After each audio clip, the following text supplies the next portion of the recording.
Welcome to my channel. My name is Emmy from Emmy Evolving. If this is your first time joining me, thank you for finding me. If this is not your first time, thank you for coming back. So, I asked what this reading was going to be about, and what I heard is that destructive cycle is finally done. It's about motherfucking time. It's about time that cycle needed to be done. It's time. It's just time. You know what I'm saying? You know what I'm saying? Hi, Lindsay. So, good things hopefully on the horizon for you. Realistically, Michael tells me to be realistic. Well, hello. Very talk to me that way. Realistically, uh if you don't consciously pick what type of cycle is going to replace this destructive cycle that's just ended, you're at risk of repeating. Okay, so just want to make sure you guys are aware of that. Just want to make sure you guys are aware of that. Okay, just it is what it is, and what it is what you make it. Alakazula, Minjikabula, bibbidi bobbidi boo.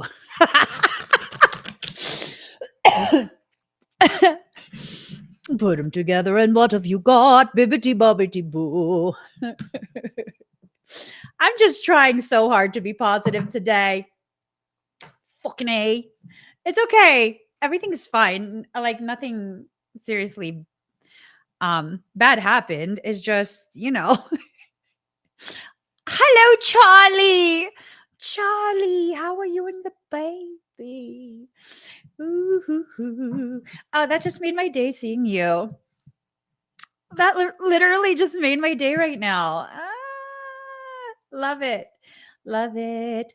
Okay, focus. Focus. Okay, one more deck that I'm going to pull from. One more deck. So let me adjust. And then we're going to start. We're going to start.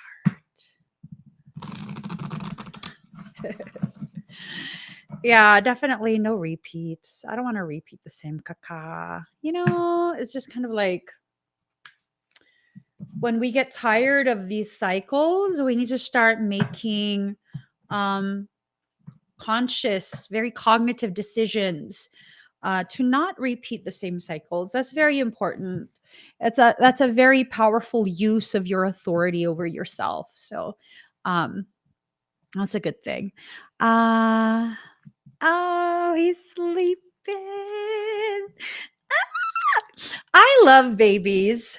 I have enough babies. I don't need any more. I don't need to birth anymore.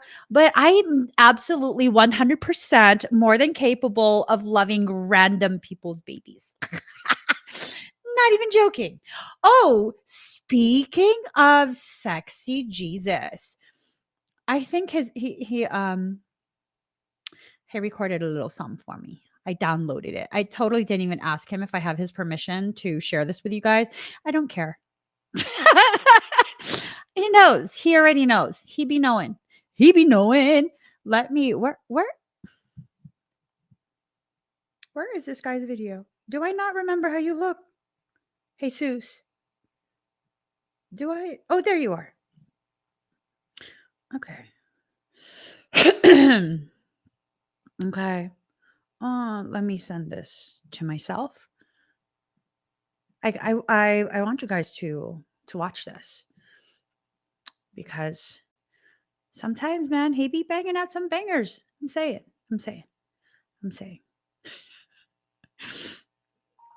It's true.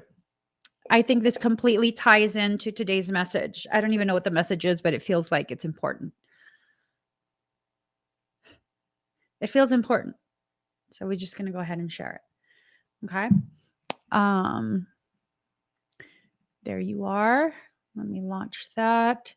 Let me go ahead and share this. Ha! What's up? Jesus.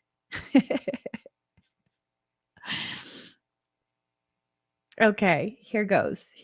We're going to share Seuss is, we're going to call you Seuss. Hey, Seuss. We're going to share you. All right. We ready? 1, 2, 1, 2. Mic check for Jesus. Sexy Jesus. Okay. Here goes. Here goes. All right. There's Jesus right there. Where's the video? Good morning, gang. You know, here's the sermon straight into it. We're gonna get into it today. What's today? Thursday? Today, Thursday. Listen, don't let nobody rush you in your fucking process. I'm glad you slowed down. I almost got heat. But don't let nobody rush you in your fucking process. Please. Please. I am begging you. For the love of God. For the love of creation. Do not let nobody rush you in your process. It's your process. This is your life. There's nobody else outside of you that can tell you how to live your life, that can tell you what to do, that knows the best for you. The only person that knows the best for you is you.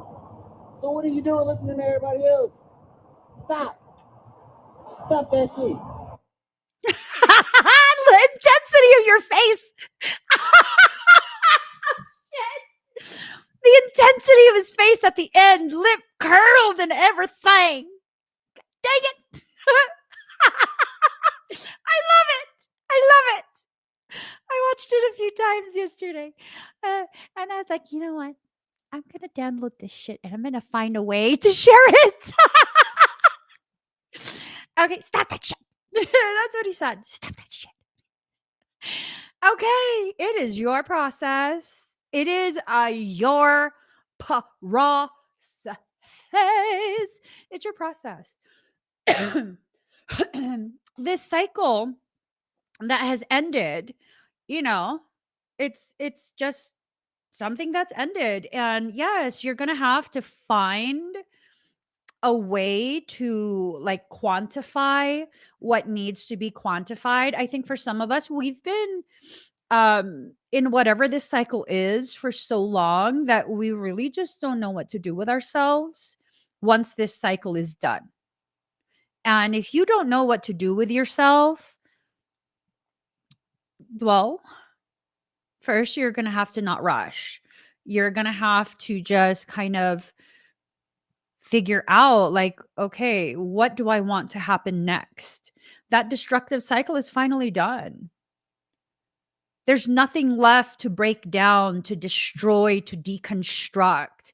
You have all of the components, the necessary building material to construct the next part of your life.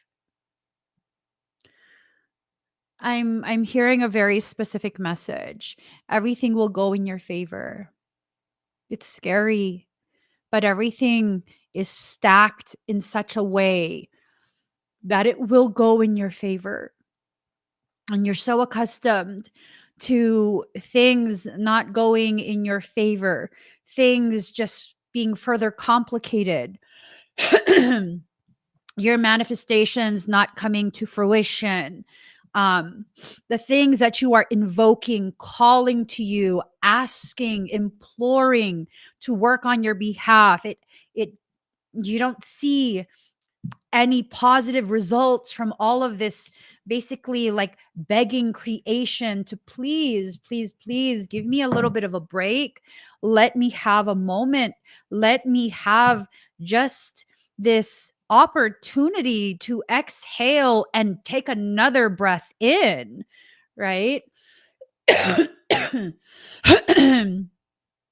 It's been hard. It's been hard for some. I forget what the planetary alignments and whatever. I'm not into that kind of stuff. I am, but I'm not. Yeah. I am, but I'm not. I'm not allowed to like fully understand it because I would rock the shit out of that information. I would. Ooh. I'd be a little like biohacker. I would totally like my soul already knows. So I'm not allowed to delve too deep in planetary alignments and things like that. But there is information that's come out that I believe on the 13th of December. I think that's when it was. Something went back direct. It had been, I guess, in retrograde. Don't quote me, because again, the squirrel in my brain starts button mashing when it comes to this topic. Okay. But it was something along the lines of there is a planetary movement that has gone direct for the first time in 15 years. Motherfuckers. 15-year lesson. What the fuck? That's longer than primary school. 15 years. That offended me. That offended me. That offended me because, bitch, I never take as long as it is assumed the average person would need to learn this. 15 fucking years. Ah! Time wasting ass planets. And it directly it directly affects me because it affects Capricorn. It affects Capricorn. You know what I'm saying? I was on a little bit of a planetary binge. I think it was yesterday. I was just looking all kind of shit up, all the different houses and so everything I looked up for all of my houses in my natal chart, it ended with a and I was making myself more and more mad. And it ended with me stating with the entirety of my heart, "You fucking stupid chart." Oh, shit. That's how it went down. But the difficult cycle, the destructive cycle is done.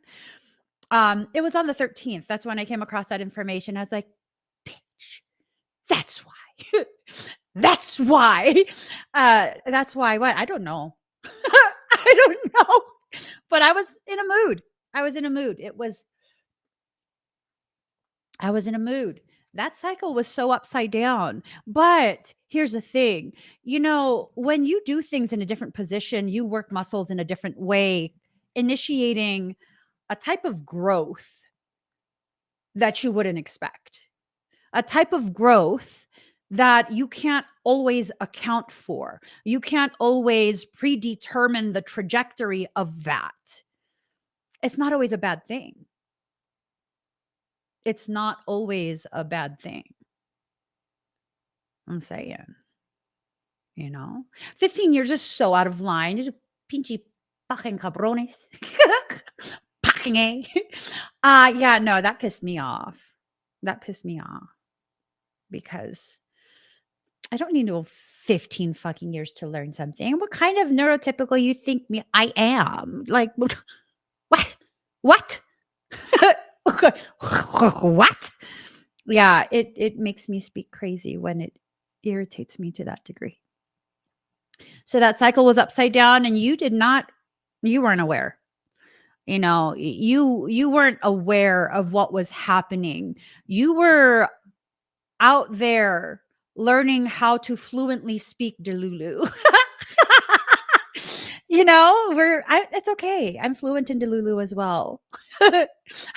I'm like quadlingual because depending on the mood, I speak such proficient Delulu. You weren't aware. You weren't aware of the gravity of the process that you were in, because if you did become aware, the sense is that you would have fought it tooth and nail, fought it. Your ass would have been declawed and toothless because you would have fought it that hard. That's it, being completely serious now. That's the very reason I am not allowed to learn about planetary alignments, planetary movement, lunar lunar things. When I The fact that I have the capacity to understand things to such an elevated degree, like take it completely in a different space, I would be able to chart every single major event in my life and I would interfere with that. So it's not that you are being disempowered, it's that you are being so profoundly empowered through the process by blinding you, causing you to become deaf, making you so unaware of the process you're actually in. Because had that not happened, you wouldn't have learned and grown to the degree that you have in these 15 years. You wouldn't have. That's just the reality of it. You wouldn't have. You would not have. And I think we need to take a moment to kind of just express some degree of gratitude for the ways in which our soul protects us from our own coping mechanisms. It protects us from sabotaging our own growth. Um, I'm grateful for everything in my life. I am. I'm grateful for everything in my life.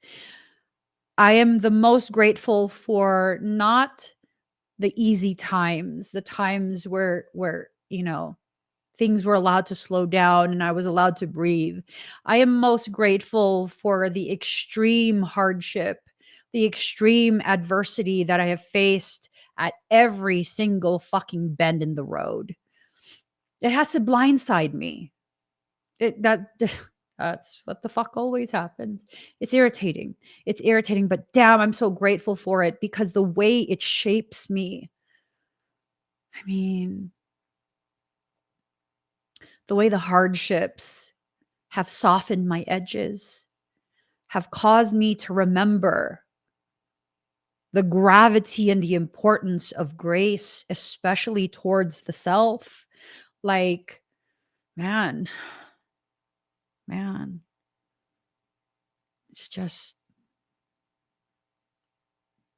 mm, mm, like, did you have to go through that? Yeah, you did. Where would you be had you not? Still stuck in the same place, in a space of stagnation, in a space of unwillingness to grow and expand your awareness of yourself, your capacity, your capability. You have all these people in your life who have convinced themselves and are in various degrees of actively trying to convince you that you're lazy, you're incapable, you're this and you're that, all of these negative things, right? All of their recordings that you have internalized playing in your head over and over and over. And you misunderstood what that recording was for. It wasn't to remind you of how fucked up life has been. It's an invitation to rise beyond the limitations that someone else tried to convince you to believe.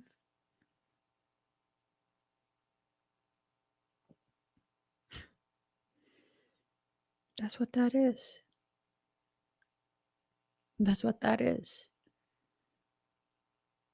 For a large portion, for a large portion of my life, I had been told by a specific parent, is my dad. I don't want to make it seem like my mom did that. I know it was my dad. Absolutely. It was my father. He had told me quite regularly that I'm a fucking failure. I'm not going to amount to anything because I'm just a stay-at-home mom. And that it's fucking embarrassing, basically.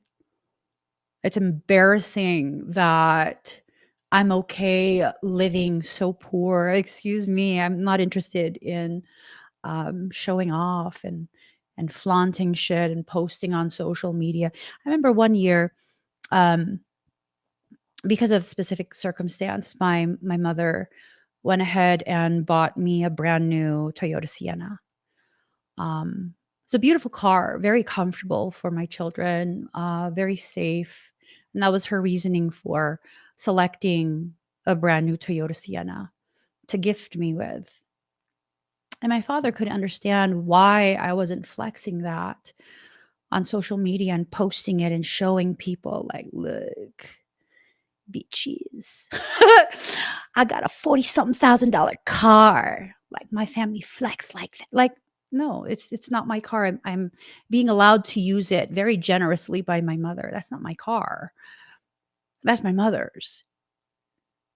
And I don't need to create any type of narrative that presents me as something outside of what I actually am.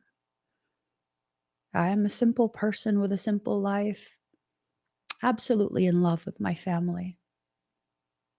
Very lucky to have a generous mother.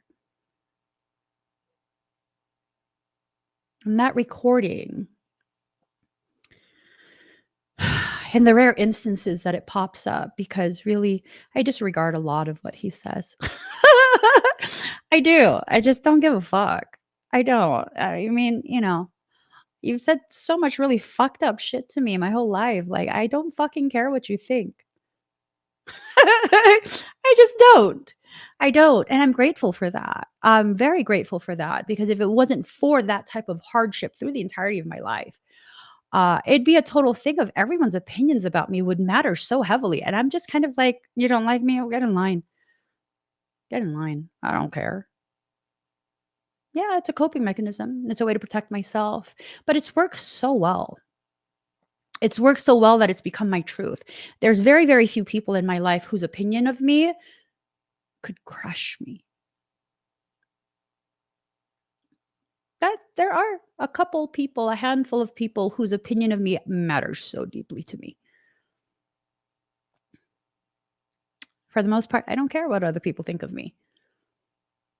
And I'm grateful for that. I'm grateful for that because it gives me the opportunity to be a whole person, irrelevant of what other people try and convince me about myself. Right? Oh, you heard people talking shit about me and you want to know if it's true? Believe it. Leave me the fuck alone. Believe it. Add a couple extra details that you might find to spice up the story about me and leave me the fuck alone. I don't care what you believe about me. I just don't. And every time these recordings from my father pops up, it's kind of like this thing of, yeah, you don't think I can this, you don't think I can that. Watch me. Watch me. I'm going to excel far beyond what you could ever possibly think anyone who came from you could do. And it's going to have absolutely nothing to do with you. You cannot take credit for the person I've become, because in spite of your treatment, I became a beautiful expression of my mother's power.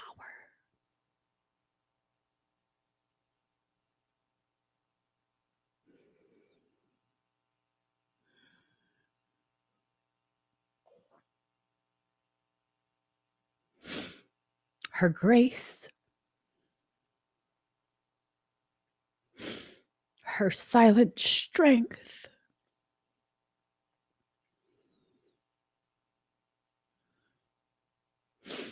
the ways in which, no matter who tried to destroy her, she remained soft and loving.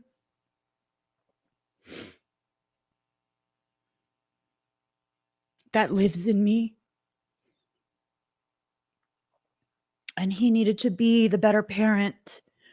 So he needed all of his children to see the most powerful parts of such a beautiful woman as weakness.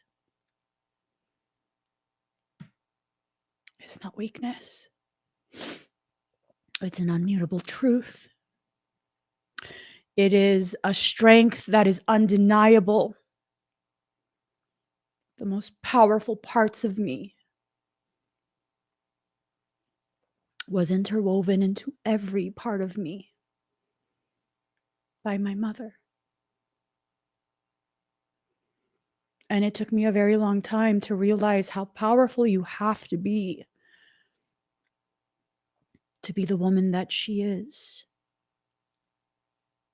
It took me a very long time to understand the parts of me that I hated the most. I hated because it came from her. And I was programmed to believe that she is weak when in reality, far from it. Far from it. All of these recordings that exist inside you, they invite you to rise beyond the programs that you've been limited by. It is irrelevant of the person's intentions who recorded that program into you. Their intention is irrelevant.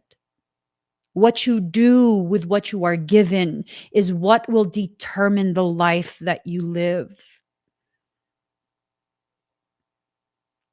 What you do with what you are given is what will determine the life that you live.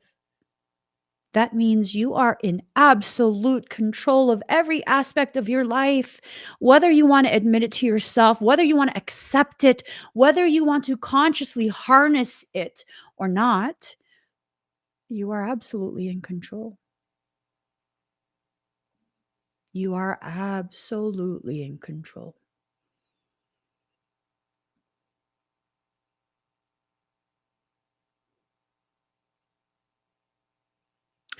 Your healing is happening even without you realizing it. The destruction that needed to occur to tear down the parts of you that have fought, so violently fought against your own process, against your own healing, against the clarification of your perception of yourself, that needed to be deconstructed.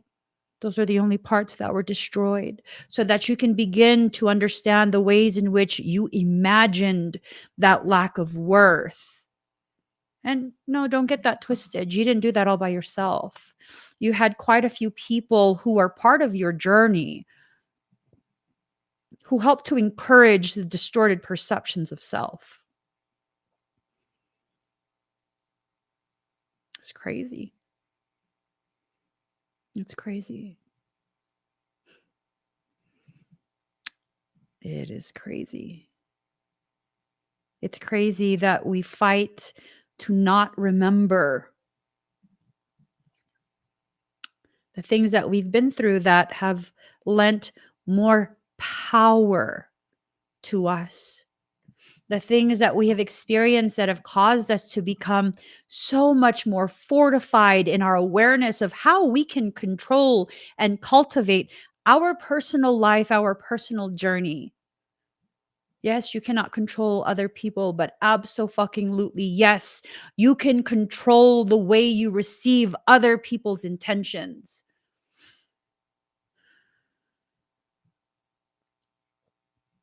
Absolutely, yes. Absolutely, yes. Allow, allow, allow. Allow, allow, allow. Allow your awareness of the injuries that you've sustained to be the very fuel to cause you to rise above the circumstance. I'm going to share something with you guys. I wasn't going to share it, but it's important too. It's important too. The reason it's important is because it ties directly into what I'm saying.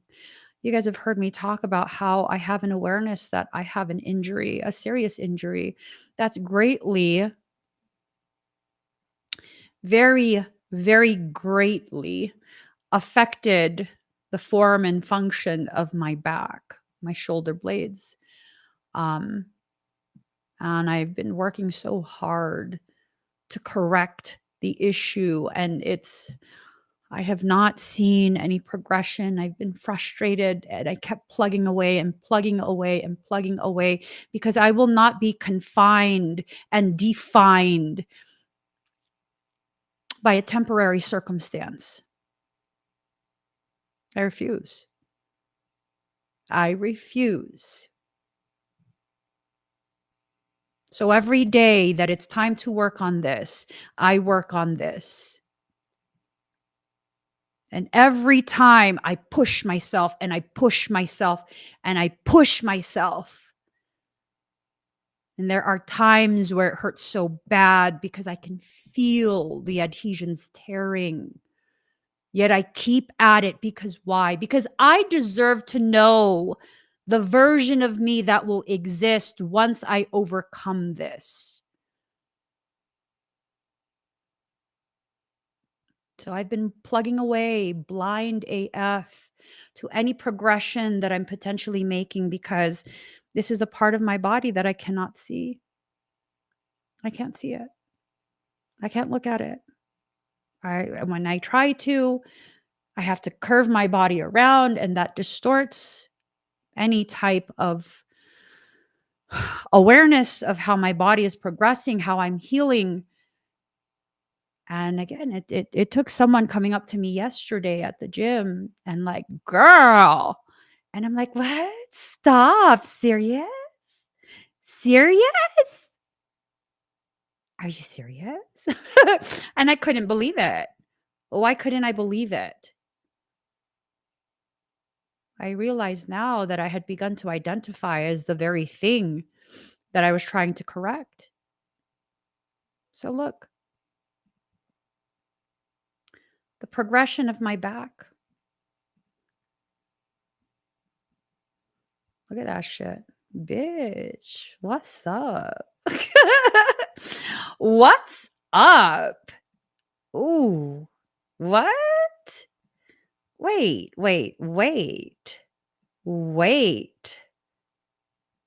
What?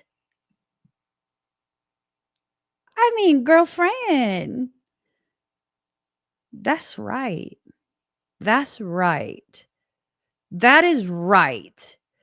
Abso-fucking-lutely. That is right. That is accurate. That is a byproduct of all the effort I put into myself, even though I feel and think nothing's working. Nothing's working. I'm not progressing.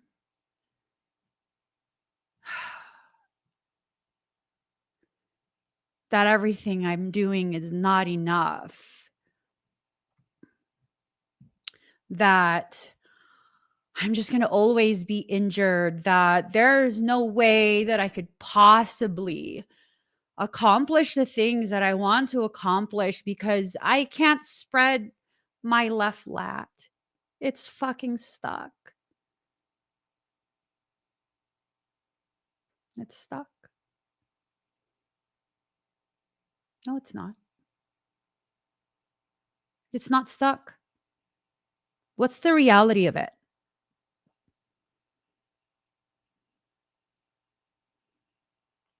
I'm not ready to spread my wings. That's the reality of it. I had convinced myself that I wasn't ready to spread my wings. And now that I'm aware of the reality of what my body is telling me, that motherfucker is not staying stuck.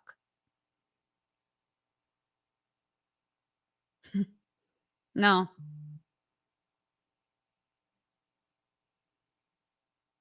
My sister,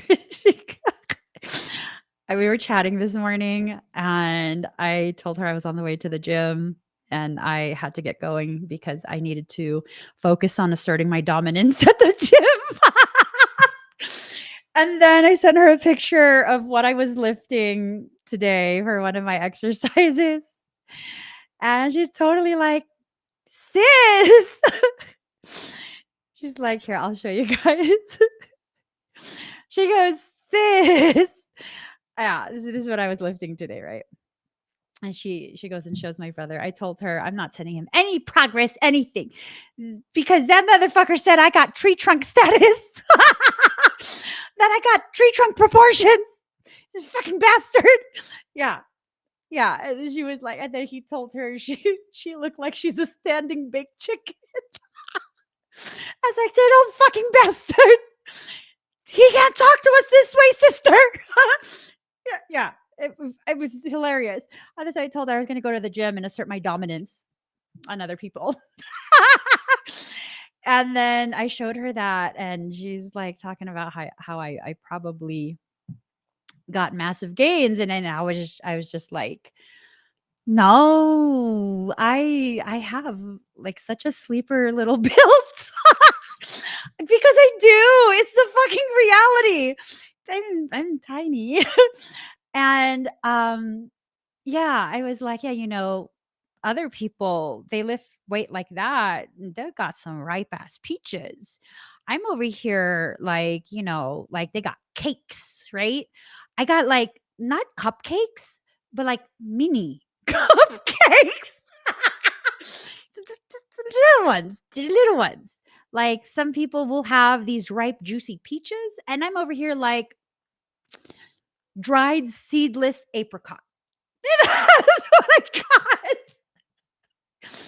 And then she was trying to. I don't even got muffins. Like you think Costco muffins? No, mini cupcakes. It's just the little ones. The little ones. That's what I got. The little ones. And then I was telling her, she was like, you probably, she was being so complimentary. And I was just like, sister, I don't want to lie to you. I've got the build of like a 10-year-old boy with gynecomastia. That's what I got. It's okay. I'm not in denial. It's going to be okay. And some of you might be like, gynecomastia. Boobs. Man boobs. Yeah. I don't even, yeah. No, I'm not in denial. I have the build of a 10-year-old boy. A strong 10-year-old boy, but still a 10-year-old boy. And she just said, you got some good glutes. I'd seen them move. Oh my God. She fucking cracks me up. Okay. So you need people like that in your life. You need people like that in your life who will hype you up and help you to see. And I was chatting with Mindy yesterday, and she was totally like, we're gonna have to see this because we both know that you don't be seeing yourself right. I'm like, true. True. It's true. It's true. I think for many of us, we don't see ourselves with clarity. The things that we go through, it's almost like, no, it's not almost, it is. For many of us, we've begun to identify as the wounds that we're needing to address. And because we identify as the wound, we're not really willing to address it, because to address that, to heal that, is to cause it to no longer exist. And then therefore you don't exist anymore. It's taking your own identity away from you, right? It's taking your identity from you. That's okay. You're going to be okay. You're going to get to a point where you're going to be willing to rebirth yourself.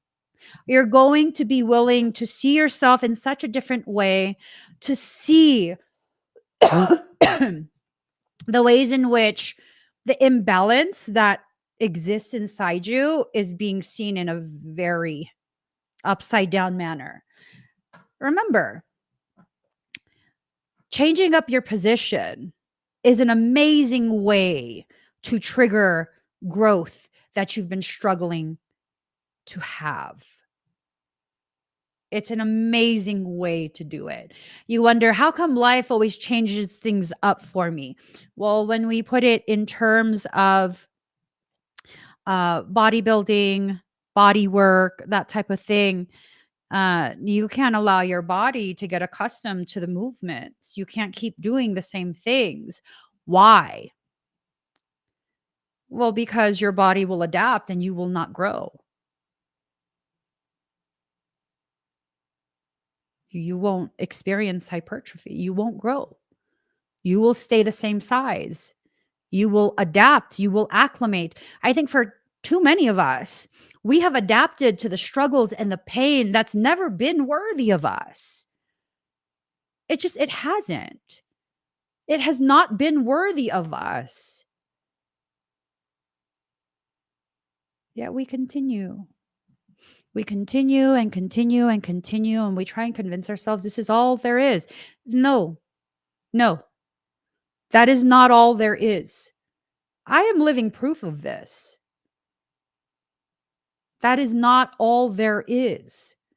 When you start to speak with authority over your life, you then begin to free yourself, and your energy becomes allocated to bringing to fruition, to full manifestation, the very thing that you are calling, invoking.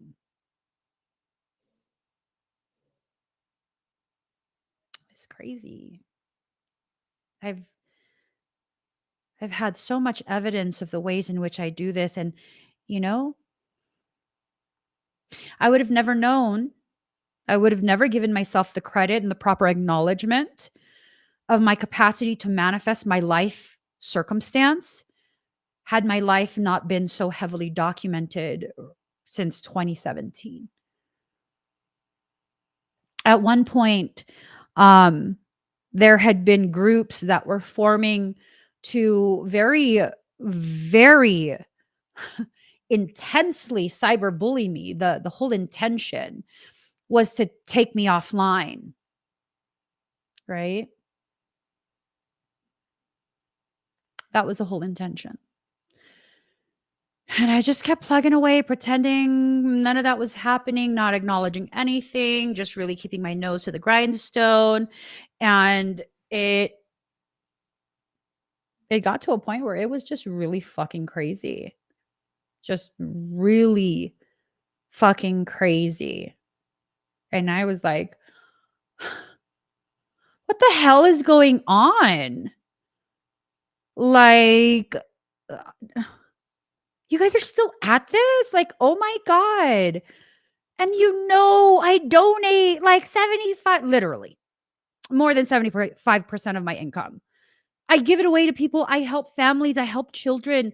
Like, what the fuck is wrong with y'all? Y'all know I do this. They didn't give a fuck. They didn't care. So then one day I'd had enough, and I was just like, you know what? Let me just go on the live stream. They want attention so badly. I'll say their first names. I'll do it. I'll do it. And I just addressed it head on. And at one point in that video, it was kind of this thing of, I don't even really know what I was talking about. But I did say at some point very soon, me, my integrity, my work, what I stand for, what I'm doing, it will be known globally, and you cannot stop it.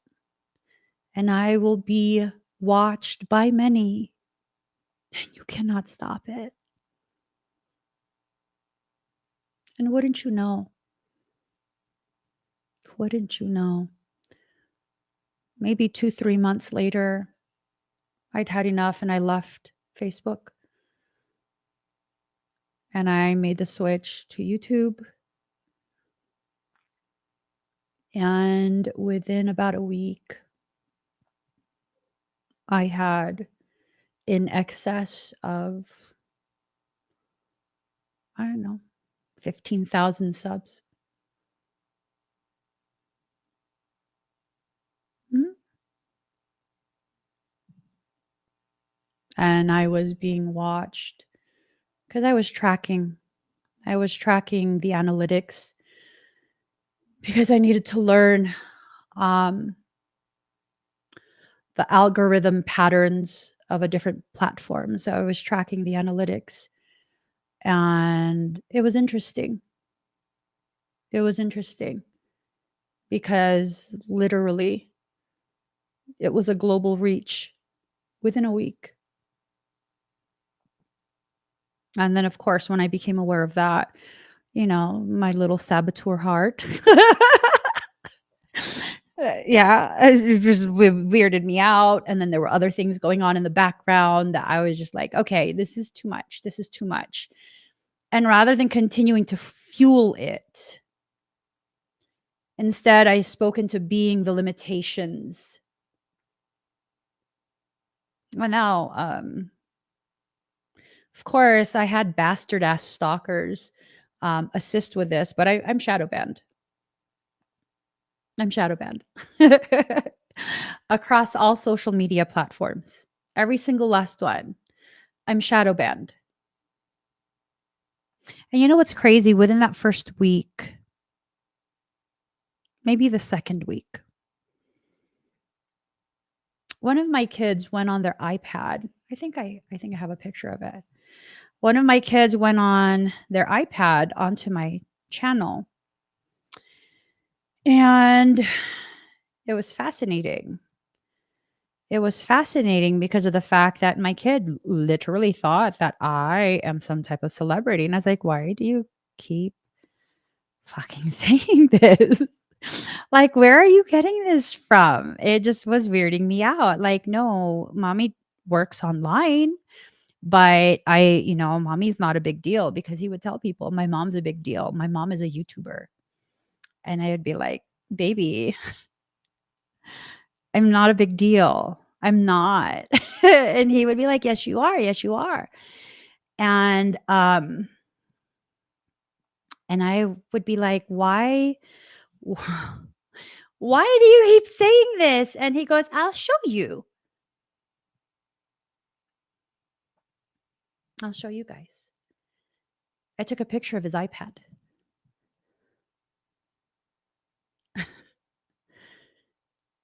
9.39 million subs.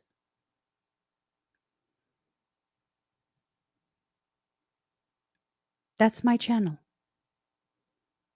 9.39, you see the M?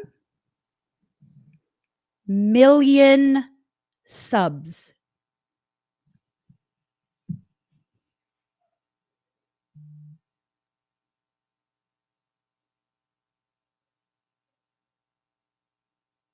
What's that mean?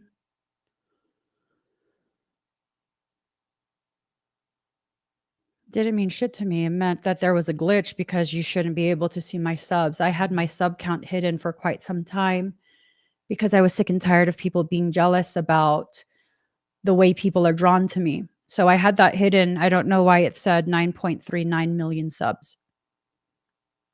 And I explained that to my child. And he goes, no, mommy, you're a big deal. My mommy's a YouTuber. And I was like, no, baby, it's lying to you. It's lying to you. I don't have millions of subs. At that time, I had probably close to 20,000 subs. And when I saw that and I freaked myself the fuck out over it, like, why would 9.39 million people want to hear anything I have to say? That's fucking obnoxious. That's weird. That's weird. That is weird. Is it weird? Or is it inevitable? My soul was already trying to prepare me, mentally prepare me. It takes me a while to mentally prepare for something like that. I don't like to be overly exposed. I don't like a lot of people knowing who I am. I don't like people knowing what I do. I'm a very private person in real life. And my own fear, I blocked all of it. I don't regret it either, because I was not ready. I wasn't ready. I wasn't emotionally mature enough to be able to handle that gravity of influence on others, especially to that degree. I was not ready. I had to go through quite a few different things in life to erode away my own fear of who I am, how I am, what I am here to do. Let me see if this has oops.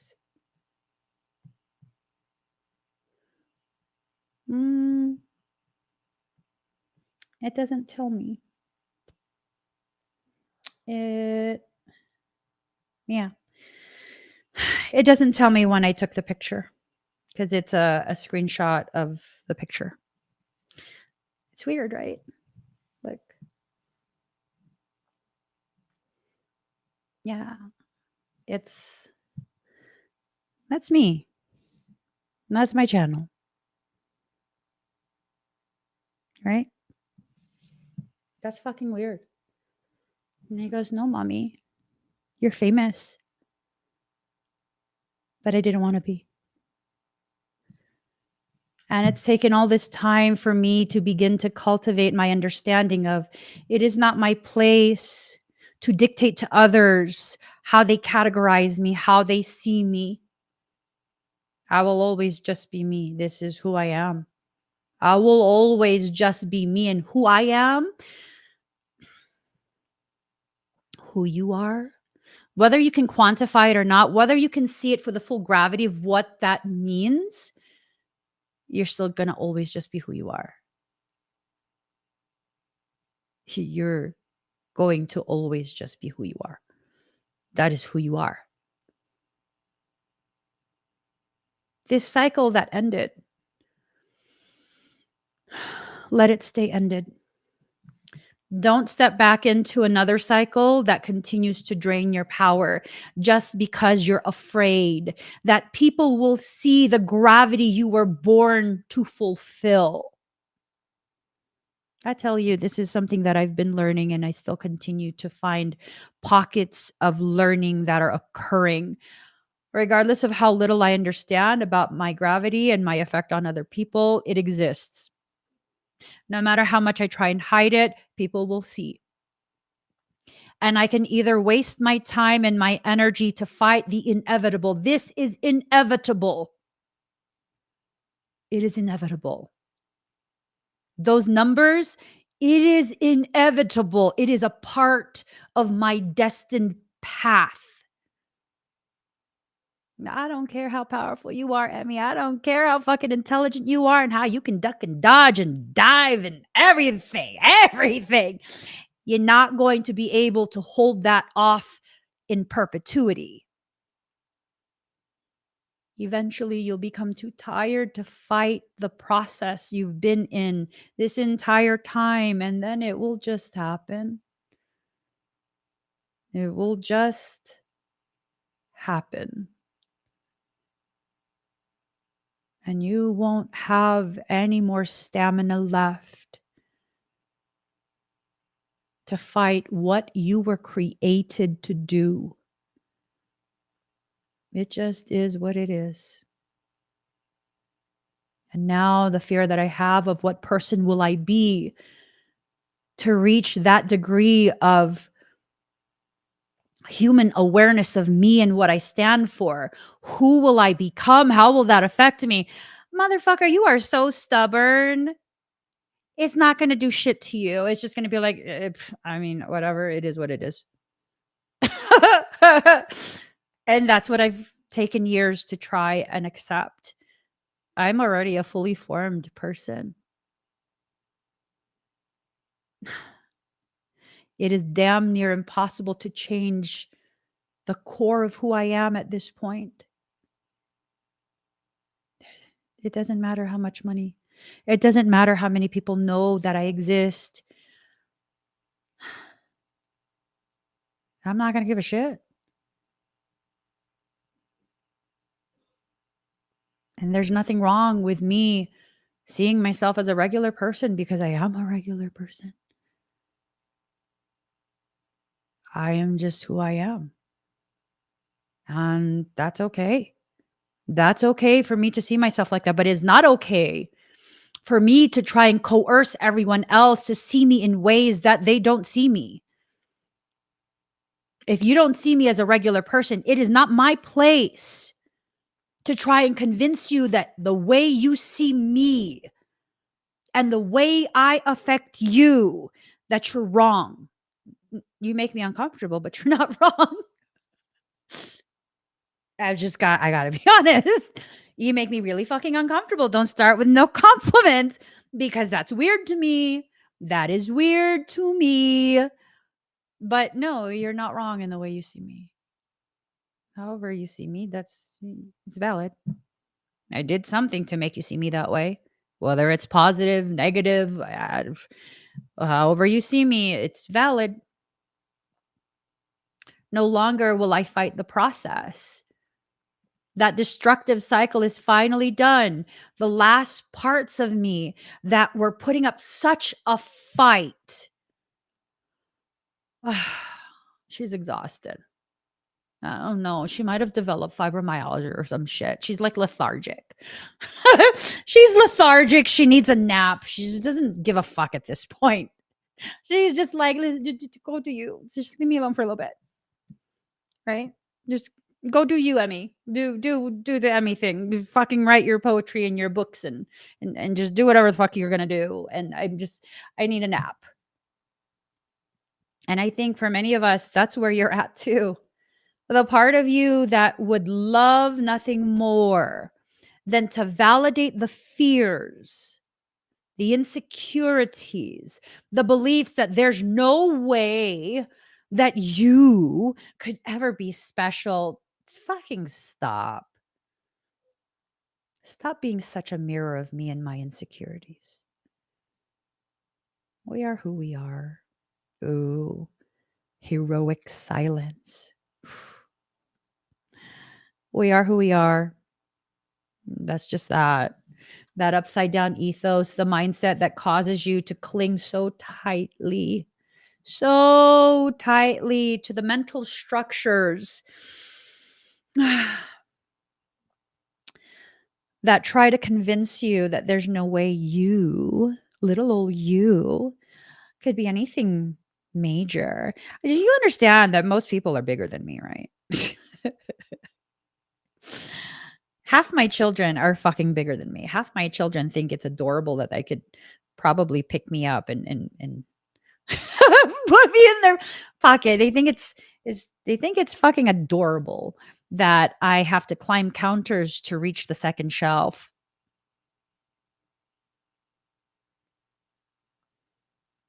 Mhm.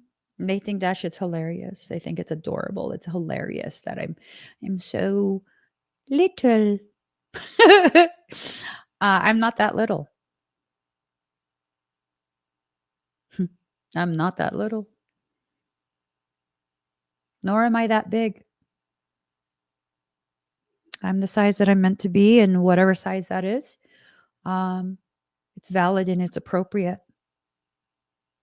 You see, you put so much focus on inconsequential things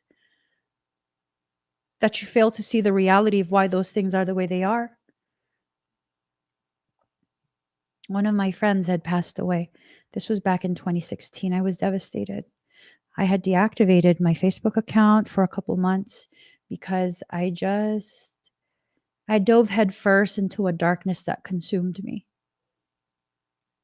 I dove headfirst, hoping I would drown, failing to remember that I'm a mermaid. So, no, I didn't drown.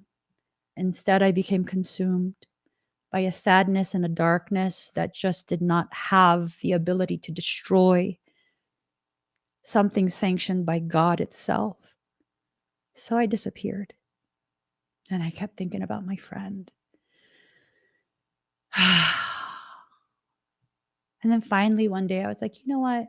Let me just make sure he's okay. It was a much older gentleman who I would often have profound conversations with, Mr. Fenton. And I logged on to Facebook.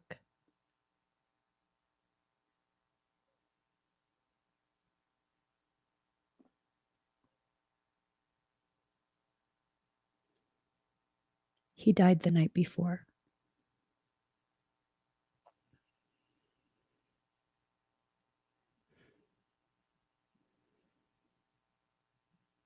The very first post that loaded when I reactivated my account was his son posting on his account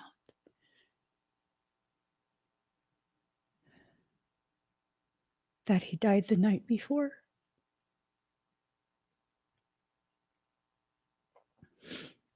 I was a few hours too late.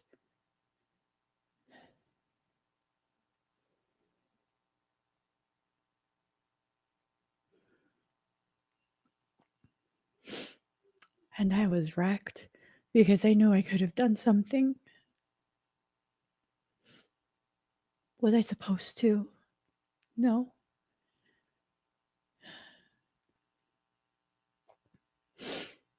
And I was wrecked.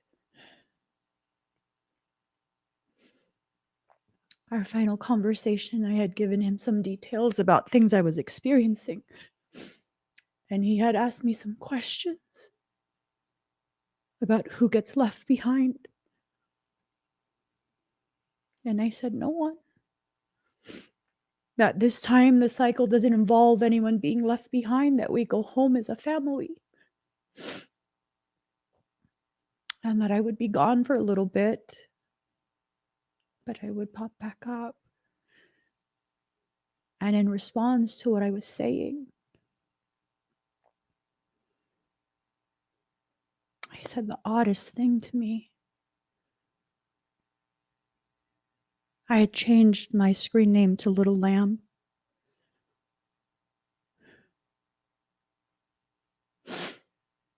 So on Facebook, my screen name read as Little Lamb. And I would change my screen name often because I didn't know who I was anymore.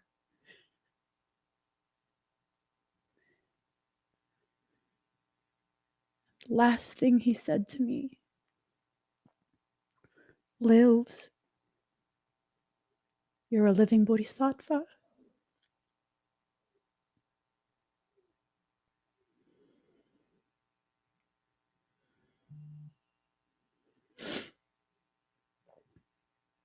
He said I was a Bodhisattva. And I was like, I'm just a stay-at-home mom. These are just opinions. I'm not some Bodhisattva. That's crazy. And then I was gone for a few months.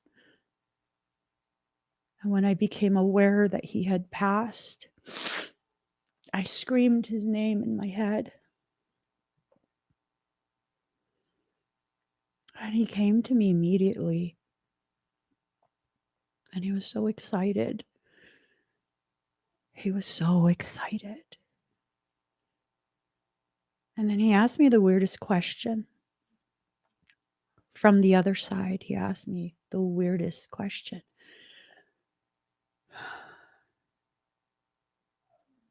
I had maintained my weight of about 90 something pounds.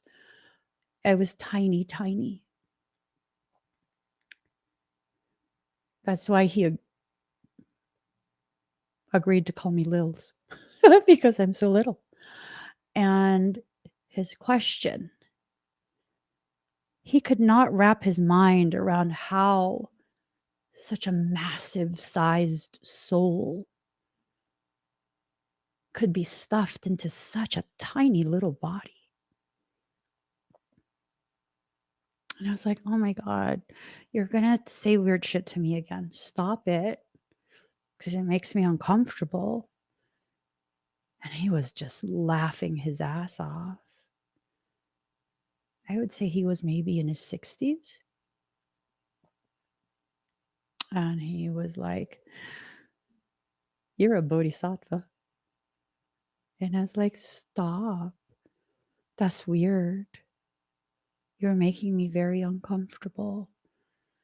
Don't say things like that. And he laughed. He laughed because he knew that I also know. I'm so much more than what I present myself to be. Not because I'm ashamed, but because I believed wholeheartedly the words and opinions of people who did not have the ability to quantify whose presence they were in. Every single time they struggled to parent me, to control me, to understand me.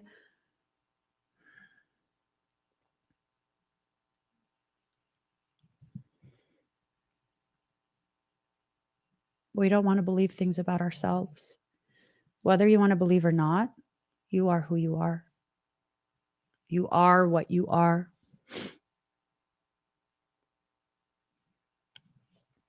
So Mindy wants to know, what is a bodhisattva?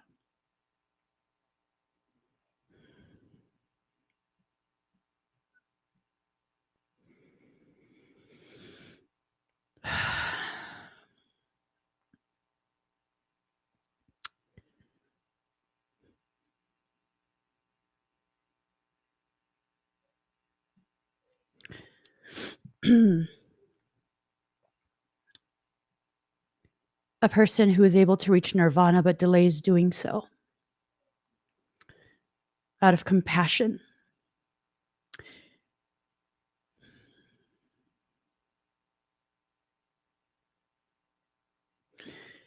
In order to save suffering beings.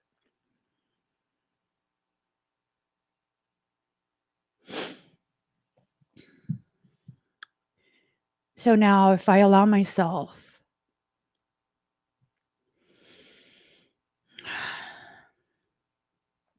to fulfill the role that I was designed to fulfill,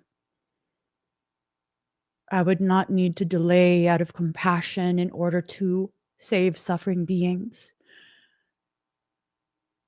I would need to accept that I'm being positioned to be visible so that those who are suffering can understand they no longer need to choose that.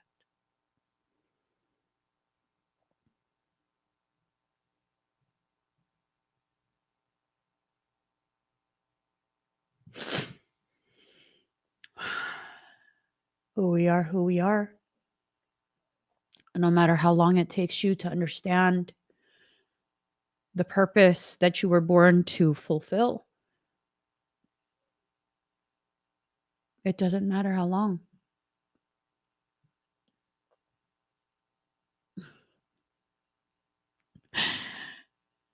Mr. Fenton is here. I have not heard from him since 2016.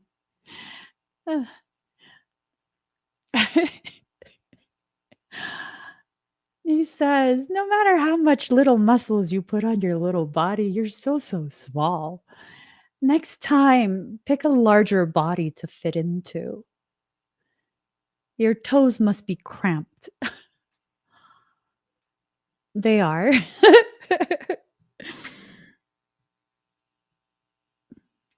Mr. Fenton is amazing. Such a beautiful, beautiful person. Just an amazing, amazing man. He used to speak so kindly to me all the time. I would share my weird thoughts, and he would be like, oh, that's so profound. He was the one that introduced me to the Upanishads and the Vedic texts.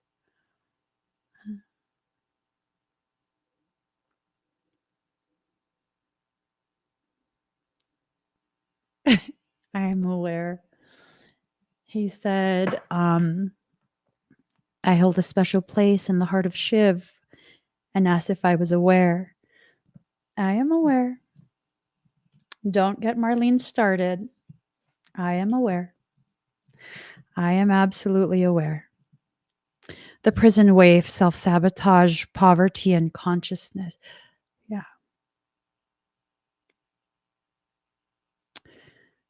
This is where you're at right now. You're existing as a prison waif, intentionally starving yourself. No, he did not have abilities like mine. He chose to cross over early for all of the people who did not agree to be part of this transitionary cycle that the collective consciousness has agreed and entered into contract to experience. He is one who stands at the bridge and helps direct people and into the proper spaces of consciousness in order to decompartmentalize the events of life as they transition over to the other side. He says he loves his job. I'm glad. I always knew you would do amazing with it. I always knew. Well, because you're so kind and you're so patient.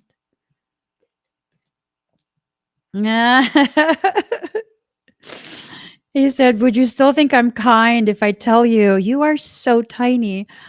I would still think you're kind because you're not lying. You're speaking the truth. I am small. That's okay. The High Lord of gratitude and service, selflessness, humility, conscious action.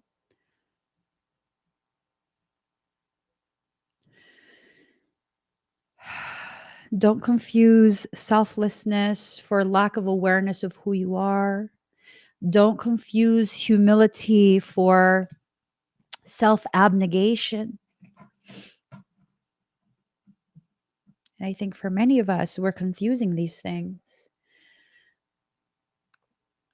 Let's define humility.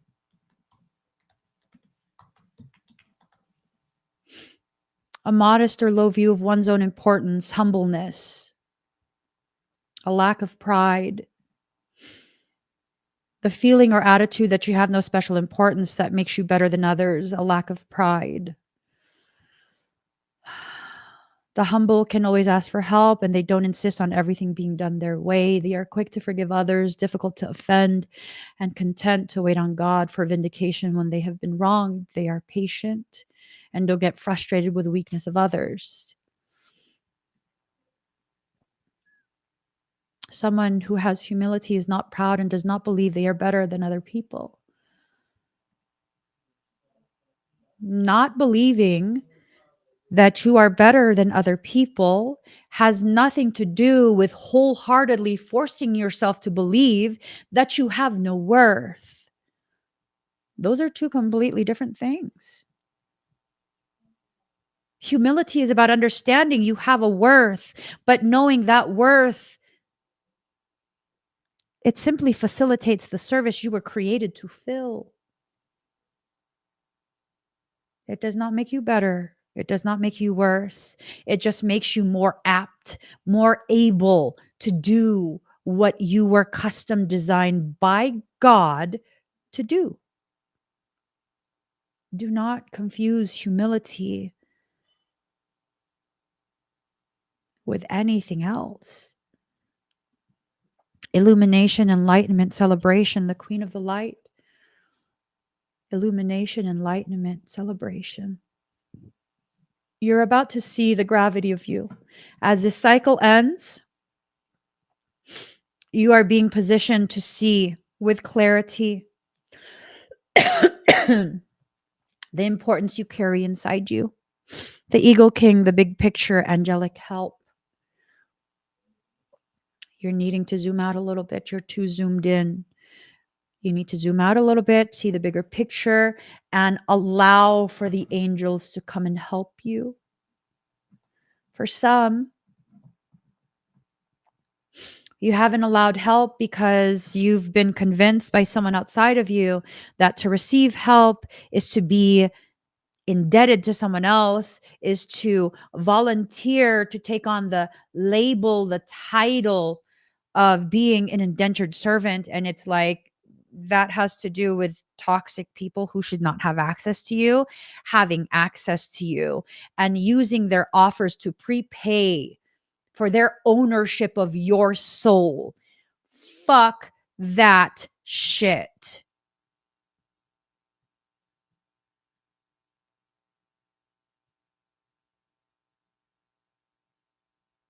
And that's the only appropriate response to it. These days, I will accept help. As a matter of fact, oh my God, she's going to be so mad at me. I could not sleep last night. I couldn't sleep last night. It's weighed so heavily on my heart. Um,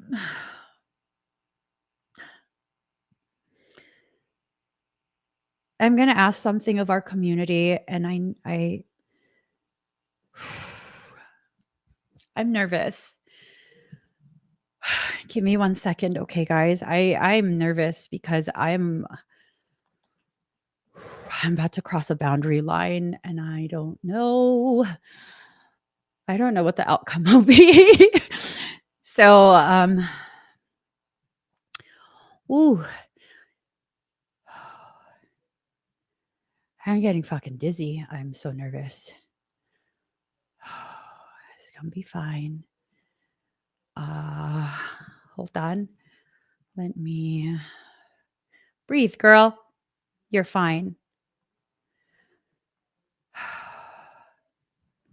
Give me 1 moment. I'm going to explain this to you guys. It's weighed super heavy. Like all night I couldn't sleep. Let me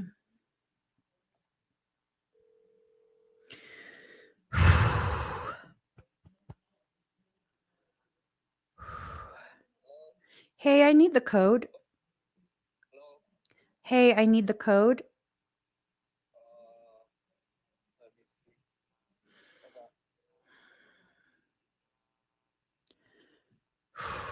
Oh my God. Sorry.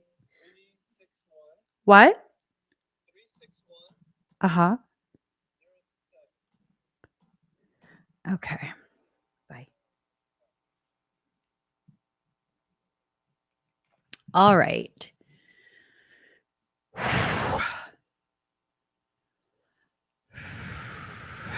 Give me 1 second. Oh, I'm fucking getting dizzy.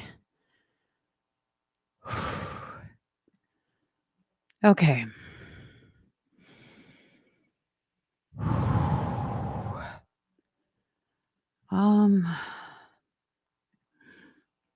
Okay, I got to do this really quick before I lose my shit and pass out.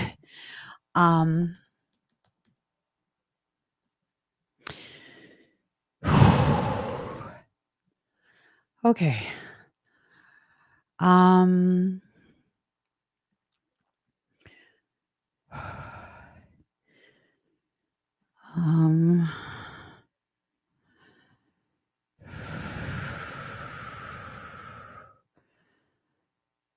Okay.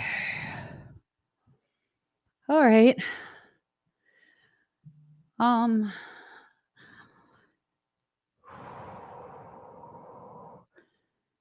Okay, I'm going to put this on the screen. Oh my God, I'm fucking dizzy. It's fine. They're not going to be mad. They are. It's okay. You can be mad at me. You can be mad at me.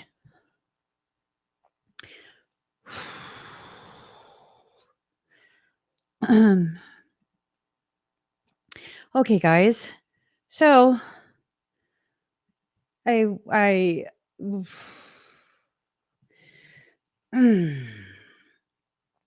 so this is a donation link. There is a single mama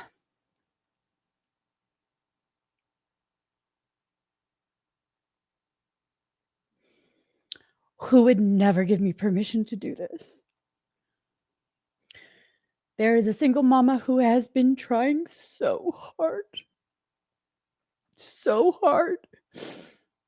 And she would never ask for help. I'm just trying to raise like $300 so that her baby can get new glasses that will help him to actually see. Once I reach like $300, I hope that's enough for glasses. I'm going to take the link down and I'll deactivate it. So any amount. Nope. I'm going to ban you for the live stream so you can't talk me out of it. She would never accept help. And sometimes mamas just need a little help. It's for the baby. You cannot deny something that is not for you. It is for the baby. Okay? This is a need. It is a need. It is not a preference. It is a need. Just for some simple glasses and an eye exam to make sure that the prescription is correct. The glasses are broken. Their current glasses are broken. And, it's hard. It's hard for a lot of people right now. Texting me is not going to stop it. So once that amount is there, I will be deactivating. I'm not interested in getting more than what is the absolute necessary for this little family. It's just mommy and son, and they would never willingly ask for help, much less willingly accept help. So I'm just going to be like, be mad at me. Be mad at me. And it's not for you. It's for nephew. It's for nephew. And no, it's not a biological nephew, but like I said, I have the capacity to love people and their children as though we share blood. So you're not going to convince me to stop. Not until my nephew has the glasses that he needs. Very simple pair. Just a very simple pair. And that's it. Just a simple pair. I'm not interested in hearing you tell me no. She hopped off. And she hopped off. Good, because I was going to ignore you anyways. I couldn't sleep last night. I literally I couldn't sleep. I couldn't. I couldn't. It's not a pity thing. It's it's a mom thing. It's a mom thing. It's I know what it feels like to be a mom and to have the worries that I have for my sons. And that sometimes, especially when we don't have someone to help us, to hold us as we're going through these circumstances that grow us, sometimes we need a community to come together and just remind us there's good in this world. We see a lot of ugly, we don't see enough of the good. There is good in this world. There are people who, just like us, are going through things, but that doesn't stop them from being good people and helping when they're called to help. Right? It is what it is. Our community being what it is. A source of light, a source of encouragement, empowerment. And I just couldn't not do anything. I don't have the $300. This is what pisses me off about the entire criminal case. I'm not even going to cry about it. I'm not even going to cry about it. But that's what pisses me off.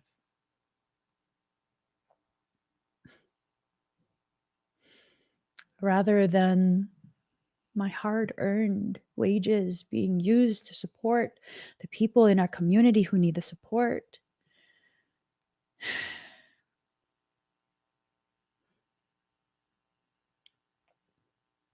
it's being used on fucking lawyers and shit. I know.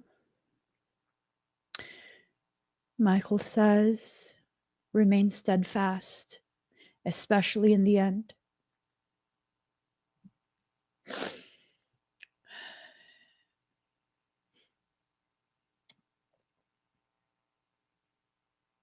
upsetting.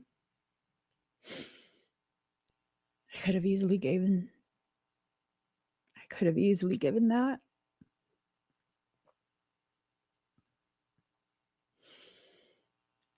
Could have quite a few people just with this next round of retainer fees. God, I could have fucking helped so many people. Thousands. Every time. Thousands. I'll remain steadfast. The resting tree. Patience. Stillness. allowing yourself a moment to breathe and take in the truth, allowing that truth to permeate all of your cells, every single part of your existence. You are being supported in ways that you do not understand yet. Okay? Everything is unfolding in exactly the way that it needs to. These difficult cycles are done. Everything is going to be okay. Everything is going to be okay. It might not feel like it. You might feel exhausted. You might feel destroyed.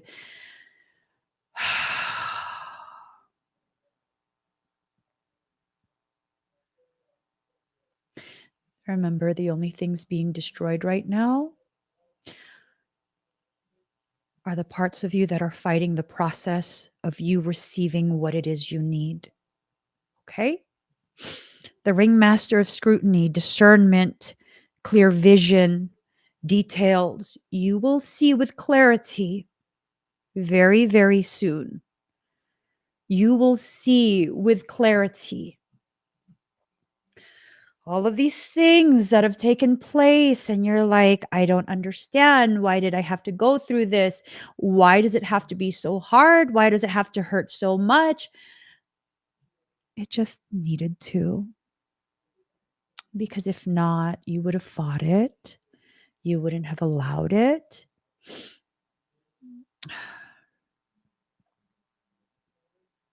It just needed to. It's just a process. It doesn't feel like it, but it's just a process. It's a means to an end. You are not destined to stay in that stagnant place indefinitely. You're not. You're not meant to stay there. But you will stay there as long as you choose to prolong the process of learning what needs to be learned and can only be learned in that space. Yeah, you know? The Shadow Queen, acquiring knowledge, insecurity, manipulation. Do you allow your insecurities to manipulate you? Do you allow your fears of what other people will think if they knew what was actually happening? Do you allow that to manipulate your perception of how you should move through this period in your life? I mean,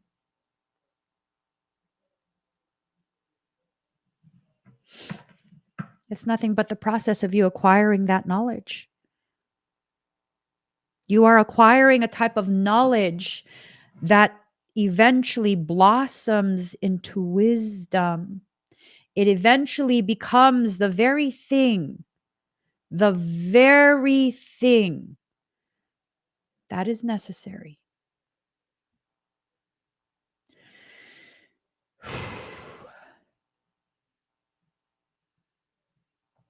This is hard. This is hard for many people. It's hard. It's very, very hard. This is a tough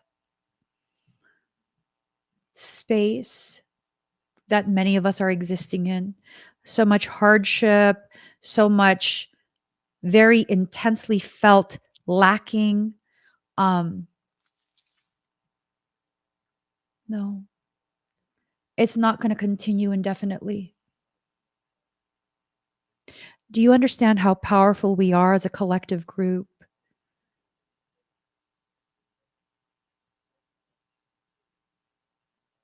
Do you understand? Yes. I will just say it point blank. There have been tremendous efforts that have been put in place from several years back. And these efforts are designed to crush every single last one of us. These things have intentionally been done to us to destroy us, to destroy our ability to overcome, to hold on to hope, to have faith, to bind together as a collective whole. That proverbial they, these greedy, wicked motherfuckers, we see you. We see what you're doing. Keep it up. Once enough of us are pissed off, we will have reached critical mass at that point. Your days are numbered. You cannot stop the inevitable. You cannot continue to crush my people, because at some point, we're going to push back. And you are going to fall. The more you do, to those of us who you think would not speak up, the more you accelerate the process of what is inevitable. It is inevitable. We are actively in the process of liberation.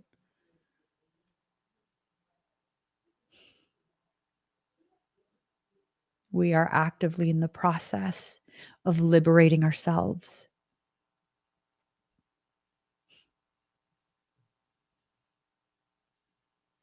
Mm-hmm.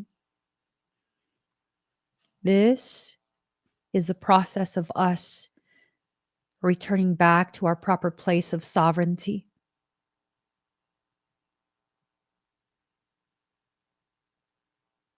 That is what this is. They will not give their control over you willingly. They will fight it. They will gaslight. They will do whatever they can. Doesn't matter. What I have learned over and over and over and over and over and over and over and over and over for years on end, you need to comply. You need to participate in order for their efforts to come to full fruition. You withhold that, even in a peaceful way. Oh my God, the gravity of rebellion. They can't make you. They cannot make you comply, especially when you do so in the most peaceful way. The world we live in, it is designed for destruction.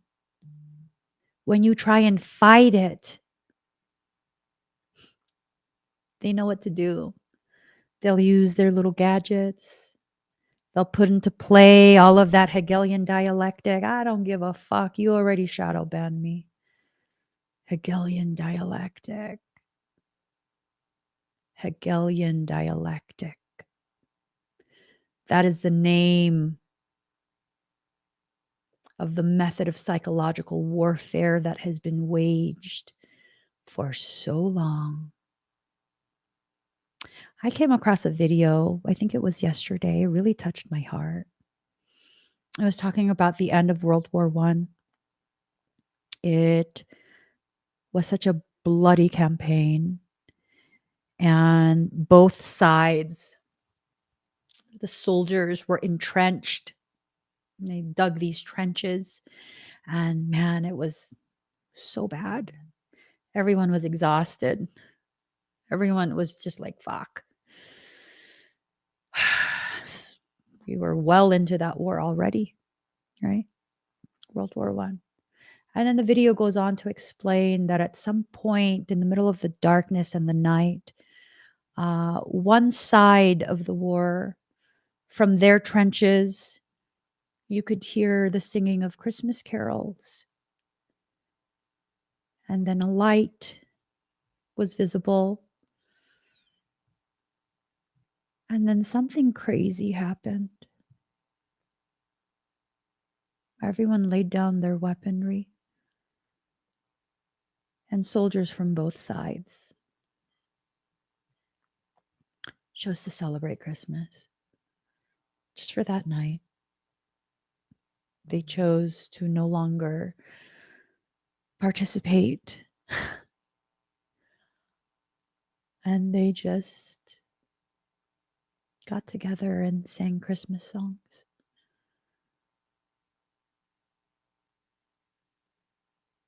In the middle of a battlefield, strewn with bodies. They sang Christmas songs. And both sides just decided, fuck this. We're done. We're done. We as people are done. We don't want this. We don't want this. You know how powerful we are? Without our participation, none of that continues. That is how powerful we are. Do you know how powerful civil disobedience is? That's not about being agent provocateurs and burning things down or any of that. It's about consciously choosing what you give your energy to, what you allow in your life through your compliance or lack thereof. You know, they convince you that the definition of anarchy is like, oh my God, lawlessness. It's going to be crazy. Do you know what actual anarchy is? It's you maintaining your cultivated spaces in your life. It's you taking full control of your life. It's not about robbing and stealing and, you know, all these crazy things. The true definition of anarchy is you growing your own fucking food and working cohesively with the people in your environment, because they might have things that you can't make and you might have things they can't make or grow, and you work together, you barter, you come together as a village, as a community. And the people who would come to loot and pillage, those of you in that community are obligated to each other to maintain your ground. Meaning people know there are real fucking consequences for piratery. Yeah, no, people are not stupid. They're not stupid. They will only try where they think they can get away with shit. They're not dumb. Just like I've lived in farmlands, like remote areas, mountaintops. I've lived in some crazy ass places. Um, I know for a fact, y'all city people are like, oh, if society ever breaks down, I'm gonna go to like countryside. I'm gonna take what I need. Good fucking luck. Everyone in the countryside owns. They carry. They pack that heat. Yeah. This one valley that I lived in for a time, it was this thing of like, you know, should military ever come and try and lock down this valley, that shit's not gonna work. I guarantee every single household in this valley will not be complying with that shit. And everybody is on well water. Everybody. Uh-huh. Yup, you ain't shutting shit down in that valley. Mm-mm. Mm-mm. And all the neighbors are so kind. Oh my God. All the neighbors are so kind. They all look out for each other. It was so beautiful. Mm-hmm. It was so beautiful. You ain't fucking around and finding out there. I promise you that. Everyone in that valley got vehicles with carburetors. EMP what? EMP what? Not a damn thing what? Mhm. I promise you, everyone in that valley, do not fuck around and find out there. but they peaceful. Peaceful. That is anarchy. Allow yourself to really just embrace how powerful you are in your life, and that other people can have the type of negative effects on you that they have. Because why? Well, because you've given them the power to. That is why. You've allowed them to think, to believe wholeheartedly that they have that type of power over you. And sometimes part of the destructive cycle is finding your voice amidst all the screaming of threats, finding your voice and using it intentionally. You got to find your voice. Sometimes it's to let other people know. Most of the time is to let your insecurities know. You have no power here. Yes, you exist. No, you are not in control. All the insecurities I still have insecurities. They exist. Are they in control? Fuck no. Bitch, sit down, take a nap, eat a snack. You're not in control here. You will never again be in the driver's seat of my life. You can continue to exist. Eventually, I will heal you and reintegrate you. I'm not in a rush to do so.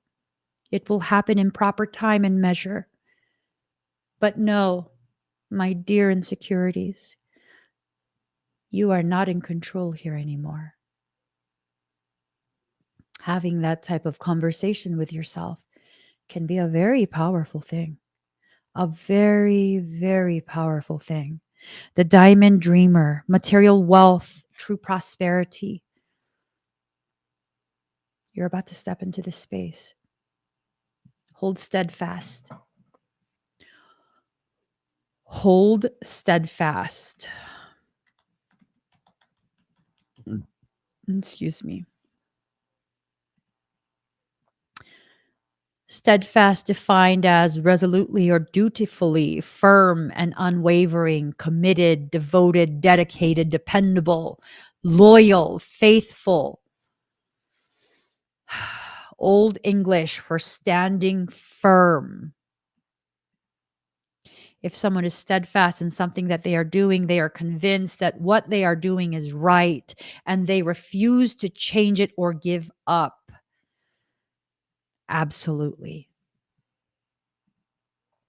Hold steadfast only for the things that you know in your heart is proper, is right, is necessary, especially when it comes to your healing. The hungry ghosts, obsessions, scarcity consciousness, and attachment. The ghosts of your insecurities that have died out, faded away. They are trying to rise back to the surface. The dark things that surround you are encouraging them to be revived. Are you going to allow that? All those old insecurities that you've already properly addressed, are you going to allow that back up? You have a say in whether it comes back up or not. Or, let me look at these cards. Are you willing to have an internal revolution? Not merely a revision, right? Not merely trying to convince yourself to see it differently, but having a full on internal revolution where you allow yourself to tumble through those changes that bring forth a different version of you to the surface. It's time, my guys. It is time. It is time. Okay. Moderation. There's no need to rush. There's no need to rush. There is no need to force. There is no need for any of that. But there is a need to enter into a space of recognizing what you are specialized for. What are you here to do? Right? What are you here to do? What is your purpose? What is it that you're needing to do that you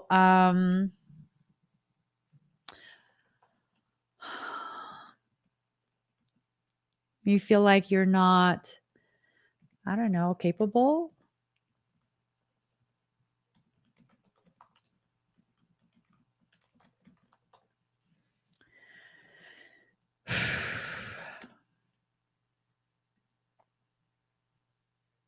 There's a lot. There's a lot of lack of awareness. Our lack of awareness of what we need to shift within ourselves so that we can properly see the reality of what we specialize in. It's a lot. And that's why it needs to be a process versus you kind of just like strong arming your way through this. This is a whole process. This is a whole process. Give yourself grace, give yourself some time. Be gentle as you begin uncovering these parts of you, right? Connection in reverse.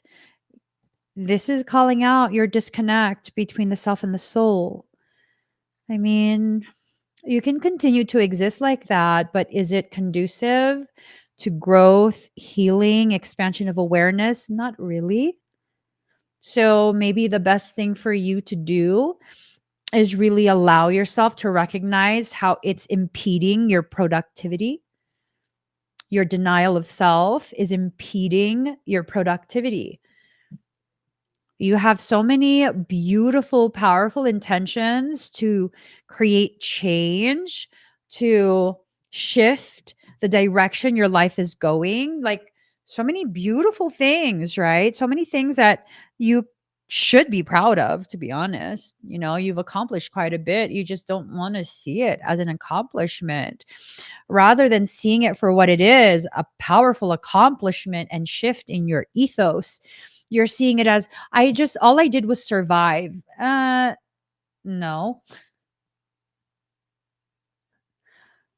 no. People who are hell bent on merely surviving life are not drawn to me. I know this for a fact. Why? Well, because I'm so truthful and I'm really ballsy in the way I communicate. Like I don't have a filter. So shit just comes out my mouth. And people who are hell bent on strictly being a survivor, they don't like that. They feel uncomfortable around me because they know at some point something that I'm going to say is going to call them out on their own bullshit. Tell me where I lied there. Tell me where I was inaccurate in my observations. So, all of you who are drawn to me, why are you drawn to me? Because you're a thriver. You just haven't figured it out yet. You're in the process of figuring it out. You're in the process of recognizing this about yourself. You're well on that process. You know, you can always tell how far you are into that very personal, very private process. Um, do you get bothered if you miss any of my live streams? Does it really like shake you up if you don't receive the notification that I'm live? Is it important to you to be live with me, that you can't just watch the recording? I mean, if you have to, that'll do, but your preference is to be there live as I am live so that we can sit together and talk together, so that you have the opportunity to have your words and opinions, that you have the courage to put in the comments, be seen by me, and possibly interact with me, not as a celebrity, but as, oh,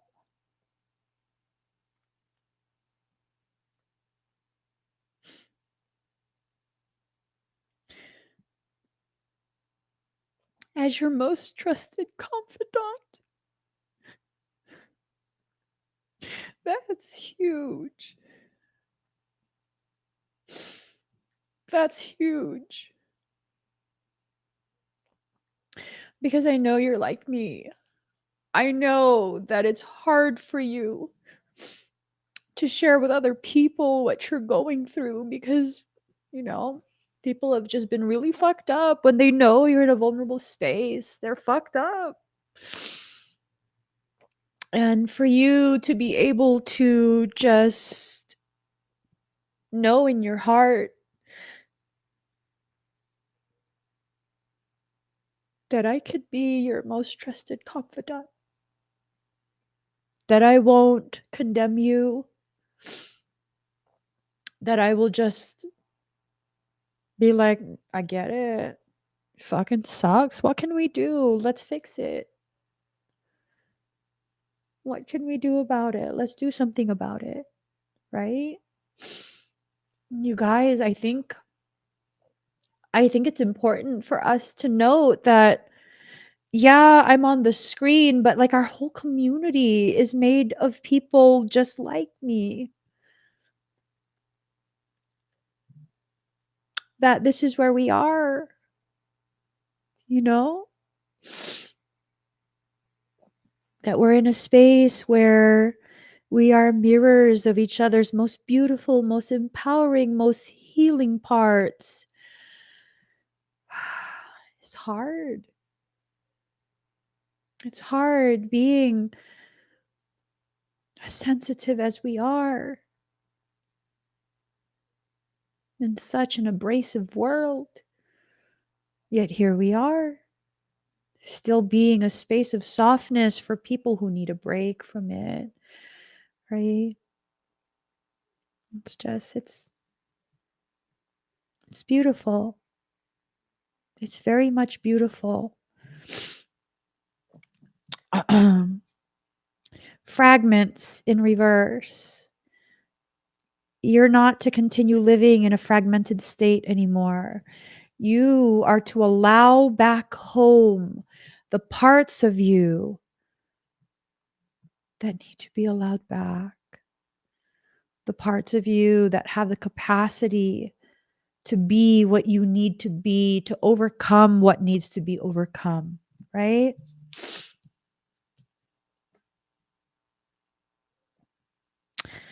All right, you're not going to just dump this. I know. I know.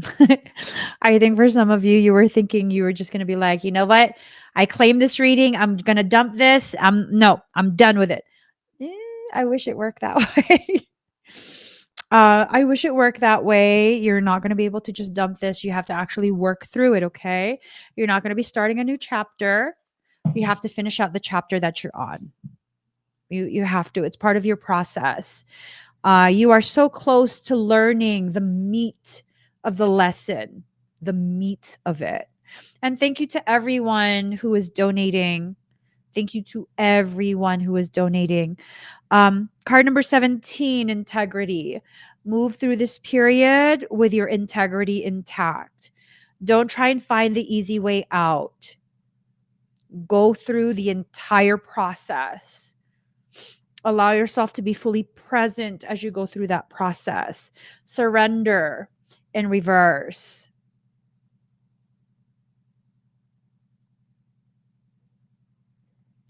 Surrender in reverse.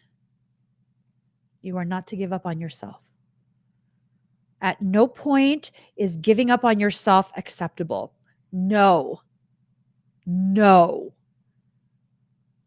Just like when you see someone suffering, and I know you're like this. I know you're like this. You see someone suffering and you can't not do something.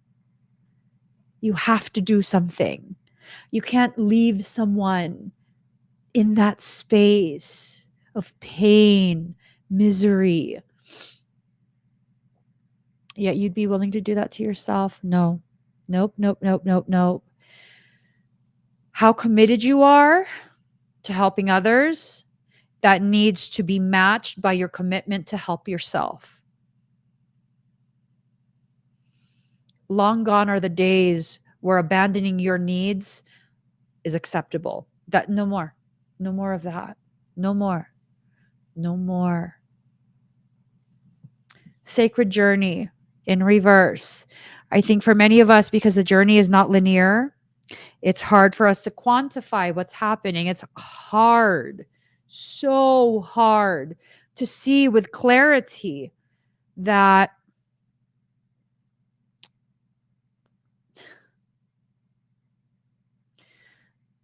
you deserve to be loved, protected, and provided for at the same depth that you do for others.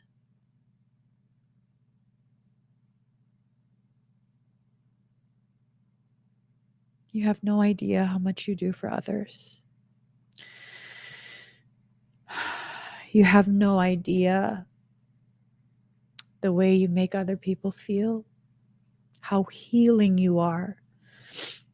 There's this lady at the gym.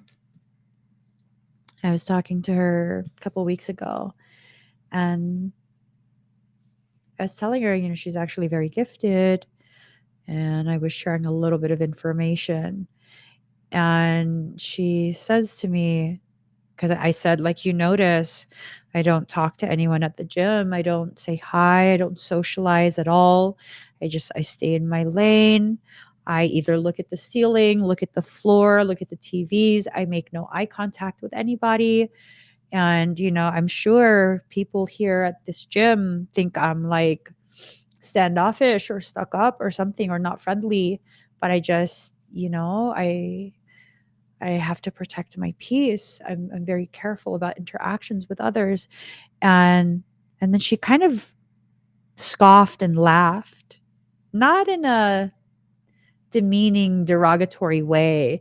She's just like, I took one look at you and I knew you have the most beautiful energy. That's why I'm so drawn to you. And I was just like, really? And she goes, you don't know this? And I was like, I mean, I don't feel myself. How would I know? And she goes, yeah, of everyone that comes to this gym, your energy kind of just fills the whole gym. And I was just like,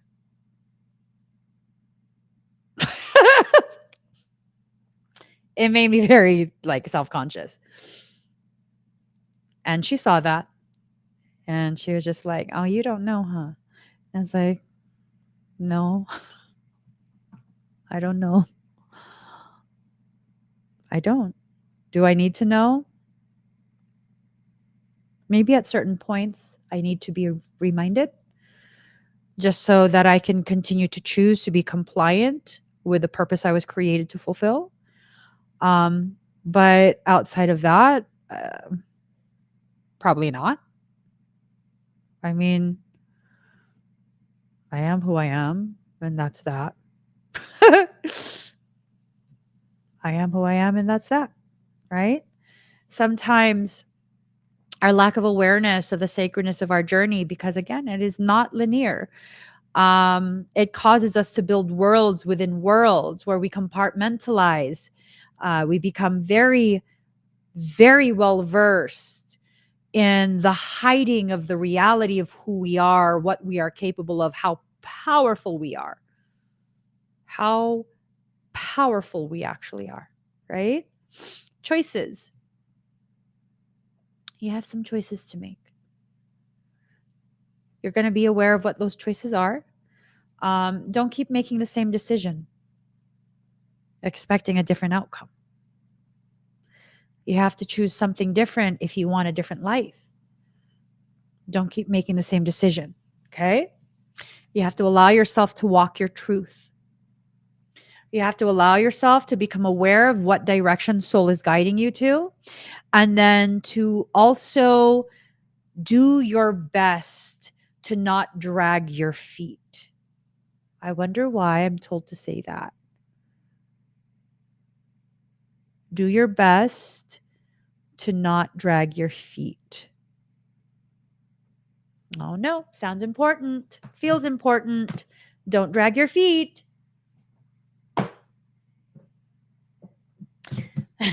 Michael says to say it. I said what I said.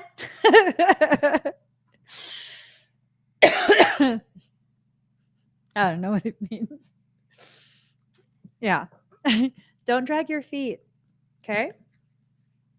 When you drag your feet, and he says, when you drag your feet, it gives you more of a sense that you're falling rather than walking. Because really, walking is nothing more than a controlled fall. A series of controlled falls that are disrupted, interrupted before you actually lose your balance and fall flat on your ass. That's what walking is. And when you increase the pace with which you do this controlled fall, you then go from walking to jogging to full on sprinting. All right. Okay. I'm told to pull 3 cards. We're just about done, guys. We're just about done. Pick card 1, 2, or 3. We're going to start with number 3. And for those who weren't present when I was first talking about it, the QR code on the screen, which I just took off the screen. The QR code on the screen is for donations to help a single mom who is greatly struggling right now. Help a single mom get some glasses for her son. We're not trying to raise a massive amount. It is a considerable amount, but it's not like thousands of dollars. We're just trying to get enough for an eye exam and new glasses. Their glasses broke and the prescription is already outdated. So clicking on that QR code or the link in the comment, whatever you can spare, be it $1, $5, all of that adds up very, very quickly. Once we have the $300 that I'm estimating, and I could not sleep to the degree that I was looking for. I was looking for eyeglass places.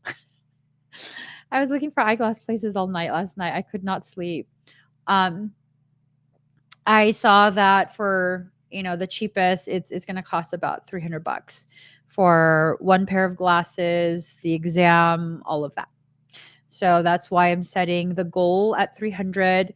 If there's anything that you can spare, and I know a lot of us are going through it right now, so definitely taking that into consideration. But anything that you can spare at all, it all adds up very quickly. Okay, that we get to 300 real quick with that. So thank you to everyone who has already gone and donated whatever amount that they're able to. It's very deeply appreciated. Mama did not put me up to this. As a matter of fact, I think I really upset Mama. I crossed the line by asking for this. It's not something I discussed with Mom in advance because I knew that she would say no. I knew that she wouldn't accept help. And it's not for you, Mom. When you try so hard and it's just not quite lining up to what your baby needs, sometimes we need to bring the community in and just have that simple need. It's a very simple need. Be taken care of by the community every once in a great while. It's okay. It's okay. So Mom hopped off the live right when I mentioned it. And I'm sure she's upset with me. I'll take her anger. I'll accept that. I just could not leave a nephew not being able to see the beauty of the world with clarity. All right, so number 3. Ooh.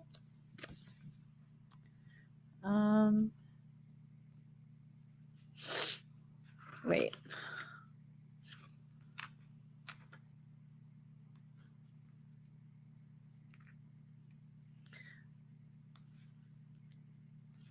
And I hate Roman numerals because my fucking dyslexia always gets the best of me. And I cannot remember what. Is it to the right of the number or to the left? Is it addition or is it subtraction? I got to remember it in terms of gangs. XIV, that's 14. Okay. So yes, Lisa, he changed his name to Sexy Jesus at our request. My request. Yes, Maria, absolutely. I feel this so strongly. Every single child on this earth is our child. I feel that so strongly. I just do. I do. And I have a tendency to not be okay with not helping the very people who would never let others know that they need help. It's like those are the ones who would help others so quickly if they had the ability to. Yet they would never even let others know that they need help. Like, no, I can't. All right, so those who pick card number 3, look at her. She's serious. She's bartending right now. she's serious. She's bartending. Moderation, focused attention, alchemical process, spiritual transformation, blending, practicing self-care, restoration. Don't lose hope. Calming and peaceful energy. Like, dang. That's you. That's you right there. Those who chose number 3. Man, you're going through something that is positioning you in such a way that your life is about to change. Like, profoundly change. You got to let it happen.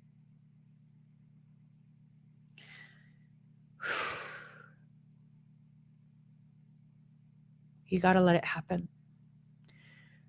You got to let this take place. You have to let it happen. You guys, I just looked. We are 2/3 of the way. We're slightly under $200. 100 more bucks. That's all that's needed. 100 more bucks. We can do it. We can do it. We can absolutely do it. So for card number 3, on one hand, temperance is an action that brings moderation. In this case, moderation on a spiritual journey is to avoid all extremes. No extremes. Do not do the extremes. You are not going to go from here to all the fucking way over there off screen thinking it's going to solve things. No, you are to go from here to the center. You need to make it your goal to be centered in your life. You are not trying to become a different person. You are not trying to play a role. You are trying to merely let go of the things that have held you down, the things that have caused you to reject all of this goodness that's meant for you. Everything's going to be okay. Temperance takes the highs and the lows and smooths them out into a new vibe, which removes the excess. Moderation helps when we're overwhelmed with what goes on around us. It is necessary to recenter and find our footing again. Just as the angel on the card has proper footing while standing on 2 inconsistent grounds. On the other hand, temperance takes 2 things and blends them together, making a third item, which takes traits of the other 2 items. It gives us new insight and wisdom. This creation forges new paths, new areas for us to explore. It can help us find our flow in the world and push us over to the finish line. You guys, huge changes for you. You chose card number 3. Huge changes are headed your way. Relief is coming. That's what I'm hearing. It's time to allow the release in order for the relief, but the fact. It's time to allow for a release, to allow the relief to arrive. It's already been set in motion. Whatever it is, it's already been set in motion. It's set in motion. Okay? Let it happen. Let it happen. Okay, card number 2 is la la la la la. Oh happy day. Oh happy day. Card number 2, 9 of Pentacles. 9 of Pentacles. Success, a deep sense of accomplishment. You reached the status desired. Doing the work you were born to do. Spiritual happiness, opulence, and luxury. I like that a lot. I like that a lot. A lot, a lot, a lot, a lot, a lot. Like a lot. I love that for you. It's time. It's time. The 9 of Pentacles shows the lavish lifestyle many people desire. This is the ability to live free and without worries from finances or career. The woman seems free to wander about her garden, a falcon on her hand. Trust the work you do is creating a life worth living. Independence comes at a price, however. Who is financing the woman's situation? Does this person bring the woman joy? Perhaps she traded in her independence for a cage that cannot be seen. Take a moment to reflect on the journey and what brought her to this place. I'm going to tell you guys this. Those are very important questions, but those are also questions that often will cause very, very sensitive people like those in our community to become shut down. Yes, we need to know who's financing this. Yes, we need to know if there is a cage that is unseen. But also, yes, you were born with a pair of fucking thumbs. You in a cage, baby boo, use the thumbs that God gave you to unlock every single lock. Do not be afraid. Do not hesitate. Just because you've been through cycles of this multiple times through your life, and yes, probably multiple times. I have as well. That doesn't mean this is the same cycle you're repeating. No. Back then, you didn't realize you had thumbs to open those doors. Yeah. No, you have everything you need. You have everything you need. You can unlock every door, for you are not just the key to your own life. You are also the lock and the hand that creates the movement to shift the lock into a space of being unlocked. You are in full control. You are in full control. And the more you place effort and emphasis on allowing yourself to see the ways in which you actually are in control, the easier it will be for you to harness that authority you have over yourself. You can't control other people. You really can't. There will be people in your life who will give you the impression, the illusion that you can control them. You can't. You can't. I see, like even my husband, right? My husband has a very high likelihood of just letting me get away with whatever the hell I want to do. Yeah, no, he's such an enabler for me. He co-signs everything. I mean, never mind the fact that I have bins upon bins upon bins upon bins of personal crystals. If he sees me watching a live stream where they're selling crystals and I'm like, oh my God, I want that. He'll be like, get it.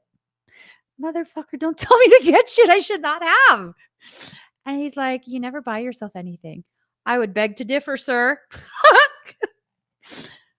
I would beg to differ, sir. Mhm. He will fucking co-sign everything. I know this about him. Can I control him? No. No. I'm not dumb. I cannot control this man. He can willingly choose to do things that he knows would make me happy. Yes, sir. Not a damn thing.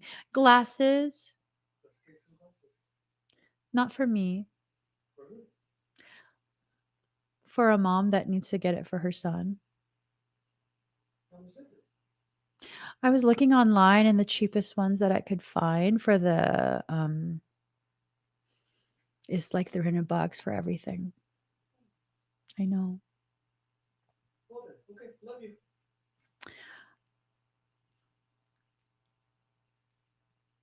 Maybe I should sell one of my crystals to cover it. Whatever we can't raise as a community, I'll sell one of my crystals to cover it. Sounds good. Love you. I love that he's always just like, whatever you need to do to feel good.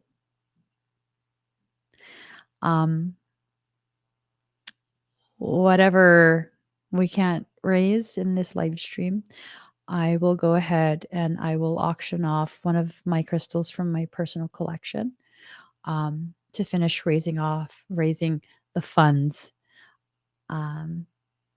so that our community member can get glasses for her son.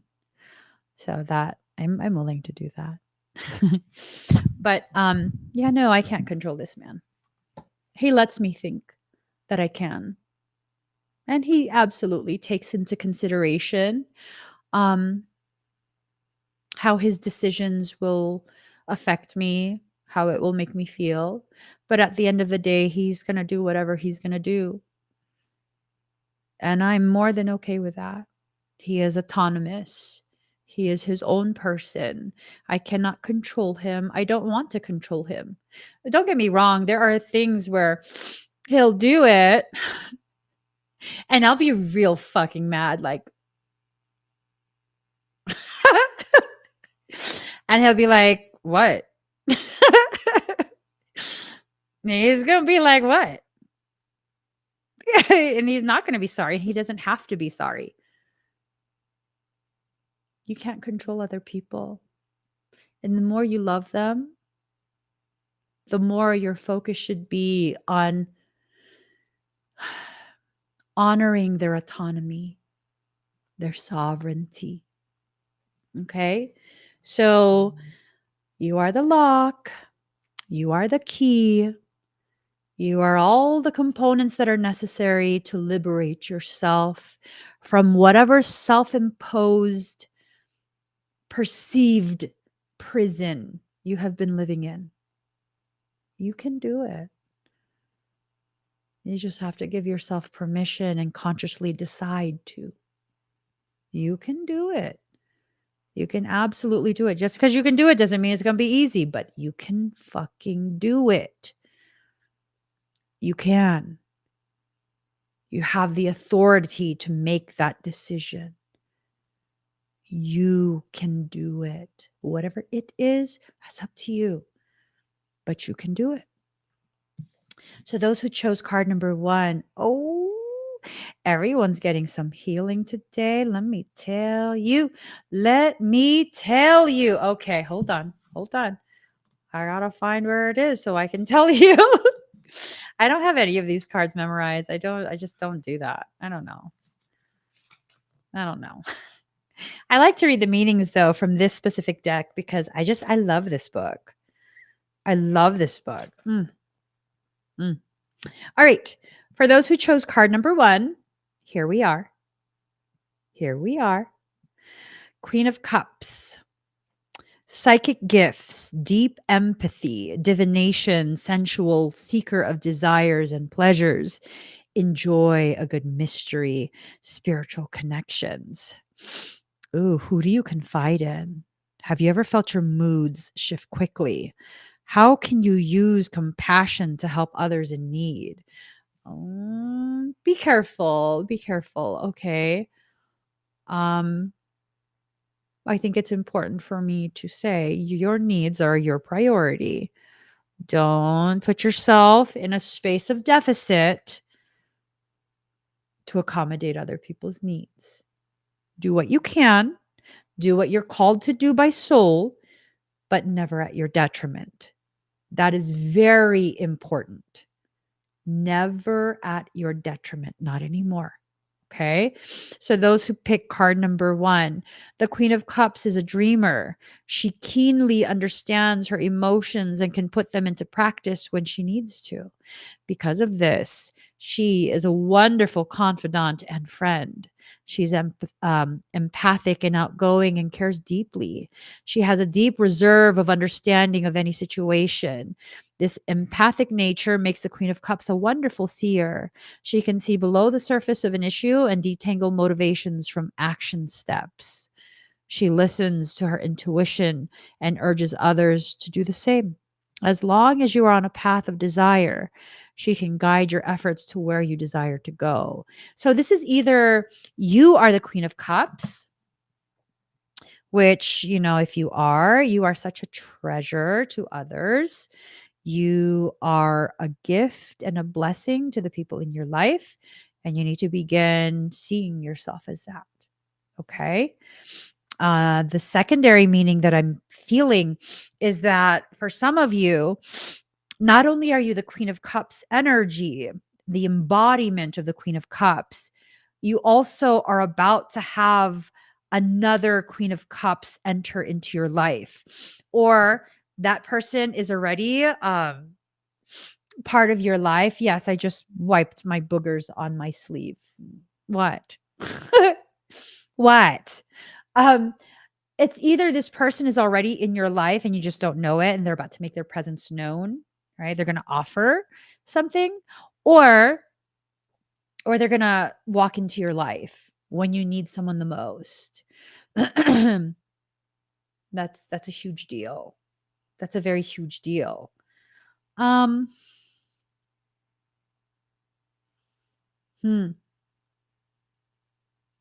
This is telling me that you're in need of something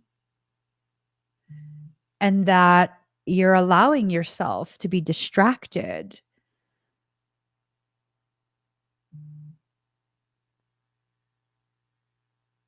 You're denying your needs. That's what that's telling me.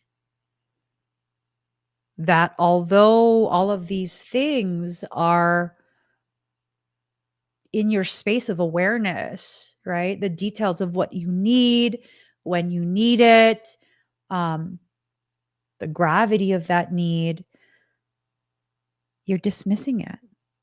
Stop doing that. Stop doing that. That really hurts my feelings when you do that. It just does. It hurts my feelings because it's like I do that and I don't know how to stop it. And sometimes I just really need someone to be like, fucking stop. I know it's nervous laughter. It's actually not funny to me. I do that too.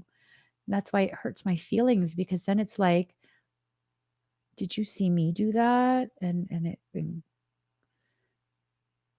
encouraged you to do that too? Because we shouldn't do that. You and I both, we shouldn't do that. We shouldn't pretend that we deserve less, that we need less, that, oh, we'll make it through. It's okay. I'm accustomed to this. It doesn't.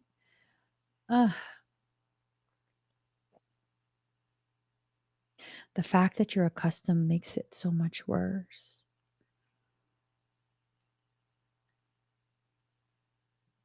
It makes it so much worse. So stop doing that. Instead, allow yourself to accept when other people who you didn't want to tell that you had a need, that you have, a struggle, just let them do for you what it is they feel so called to do for you. Not everyone's going to be able to help all the time. So when someone who's also going through something just cannot stand knowing that you need help and can't leave you in a lurch like that,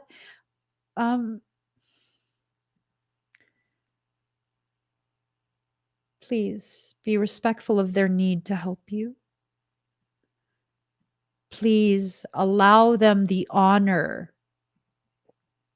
of being a recipient of your trust. Because, I know you've been through things and people have not always been the nicest. When they offer help, it comes with strings and it becomes a bad situation, and it makes it hard for you to accept help and to trust people to simply help. And that's not fair. It's not fair. It's not fair to put it on someone else what another person has done to you in the past. And it's not fair to you to continue living in that same space where you were harmed, you were hurt. You don't need to keep living there. You just don't. Allow yourself to enter into spaces where people who are willing to simply just help, they are allowed to simply just help. Before we go, I want us, those who weren't here earlier, to be able to hear the wise words of the sexiest Jesus ever. That's so fucking weird.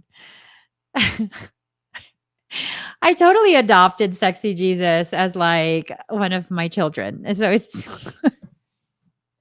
it's so awkward to call you sexy Jesus, yet it was my idea for you to change your name to sexy Jesus. That's my own punishment. Let us listen to the words of Le Sexy Jesus. Here it goes. Good morning, man. We're gonna get into it today. What's today? Thursday? Okay, Thursday. Listen. Don't let nobody rush you in your fucking process. I'm glad you slowed down. I almost got you. But don't let nobody rush you in your fucking process. Please. Please. I am begging you. For the love of God. For the love of creation. Do not let nobody rush you in your process. It's your process. This is your life. There's nobody else outside of you that can tell you how to live your life, that can tell you what to do, that knows the best for you. The only person that knows the best for you is you. So what are you doing listening to everybody else? Stop. Stop that shit. I swear, the intensity of your face at the very end.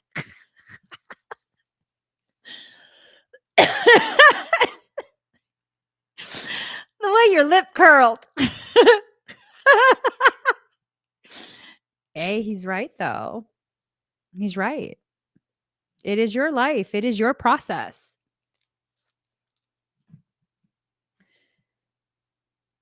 It only belongs to you. So do with it whatever it is that you need to do with it. Don't listen to your insecurities anymore. Don't continue to rehash how people have screwed you over during a period where you were the most vulnerable. It's not about you being weak and dumb and or any of that.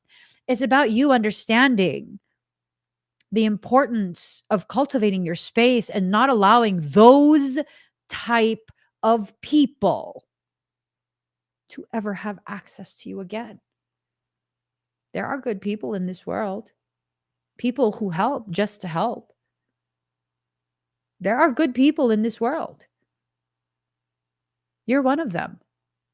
So let the other people who are just as good as you be for you what you have been for so many others. Even when you didn't have the luxury, you still were that for someone else.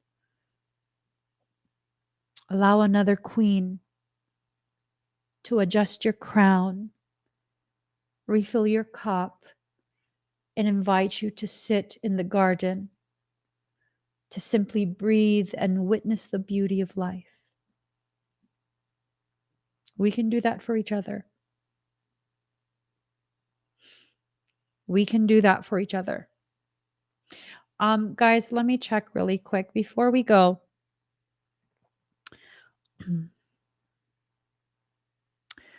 Ooh. Wait. Let me do some calculations here. Okay, hold on. I think we might have made the amount.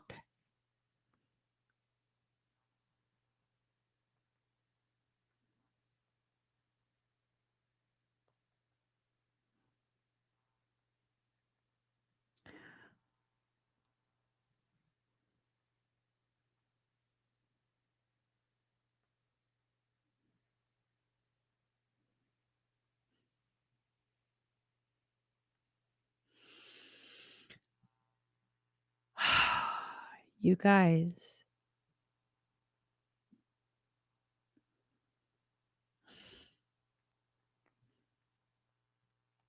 We did it.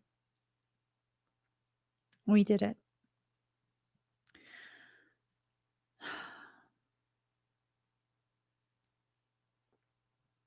We did it.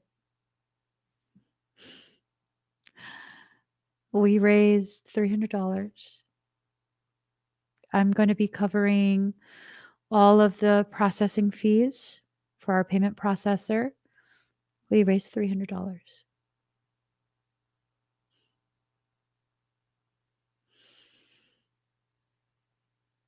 Our community. Let me get this QR code off the screen.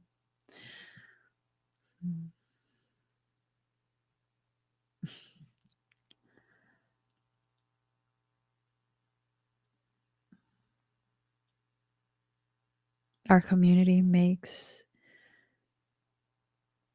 what seems improbable or impossible happen.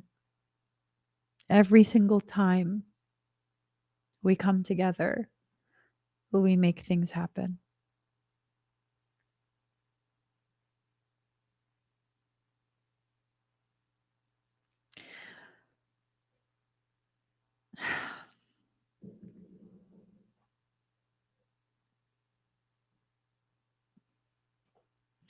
You guys are just so fucking amazing.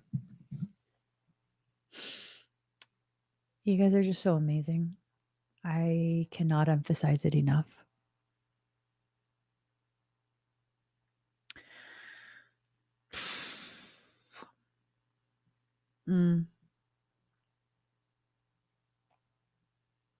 Yeah.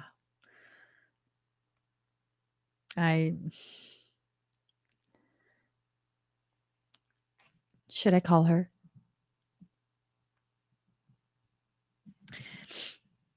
I'm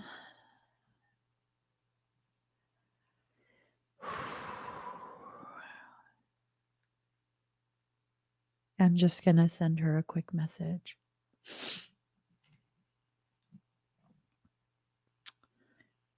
Hey, Mama. I know this is a lot. And I know that you didn't want anyone to know the circumstance. But I also know that you're aware of how deeply I love your child and how amazing our community is. And I just want to tell you that I have $300 coming your way because we did it. We did it. And I'm also going to be sending you information on programs where hopefully you can get it for an even lower price than what I was able to find last night. But you're not alone in everything that you're going through. You're not alone.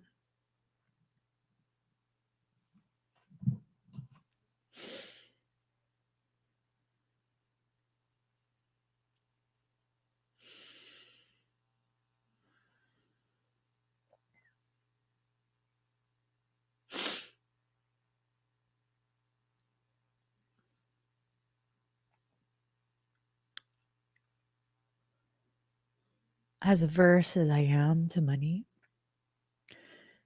as averse as I've been, and how vehemently I have fought my own process and delayed my own progression, outside of providing for the needs of my family, there is nothing that I want more than to finally step into my proper place.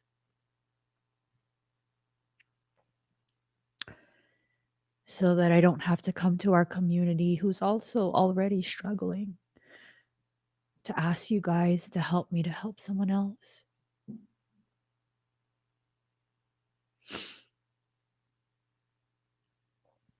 I just want everything that's rightfully mine, rightfully earned by me, to finally arrive.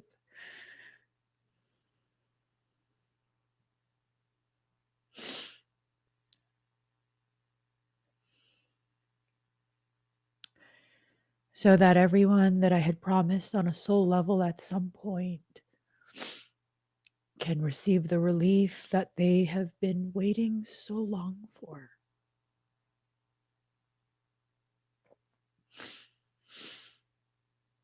There is nothing at this point that I want more than that.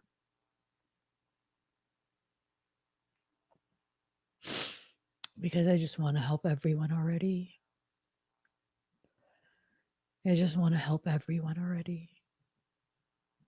It's not a desire coming from a space of pity.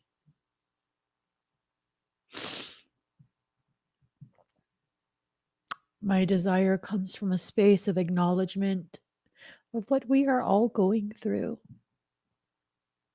And my lack of willingness to not do anything to change it. I don't know how it will unfold. I don't know how it's meant to happen. I just know that all promises made to me by soul have always been fulfilled to the T.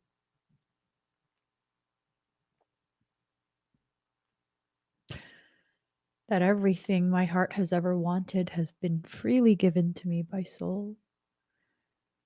And so now it's this space of awareness that I want that so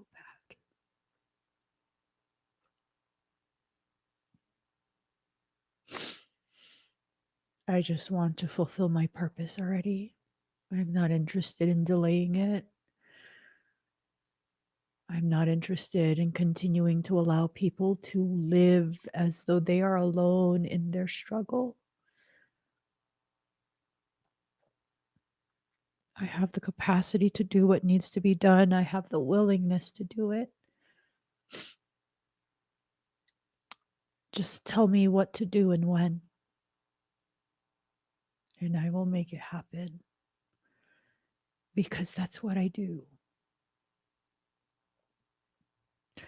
I make whatever soul presents to me as the next task I make it happen. And it's never a selfish thing. It's never a self-serving thing. And I'm okay with that. You guys, our community is so powerful and we deserve so much. We deserve to be able to exist in such a way where it will facilitate our life, will facilitate the coming to fruition of the very purpose that you were born to fulfill. We shouldn't have our time and our focus wasted on worrying about having the bare minimum.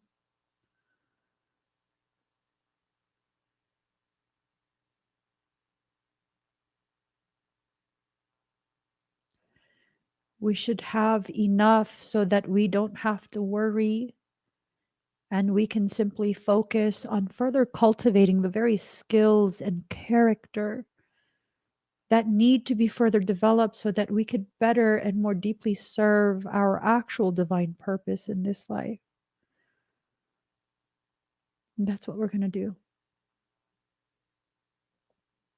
That is what we're going to do. That is why our community exists. You guys weren't formed around me to simply soothe my hurt. No. We are people scattered across the world, brought together to bring one thing to fruition: the moment of healing for the entire collective whole. We'll figure out how we're going to do that, and we're going to do it together. And it's going to be amazing, and it's going to inspire others, and our community will grow, and we will all be safe even in that growth. I am doing everything I can behind the scenes to make sure that the security of our community is always the priority.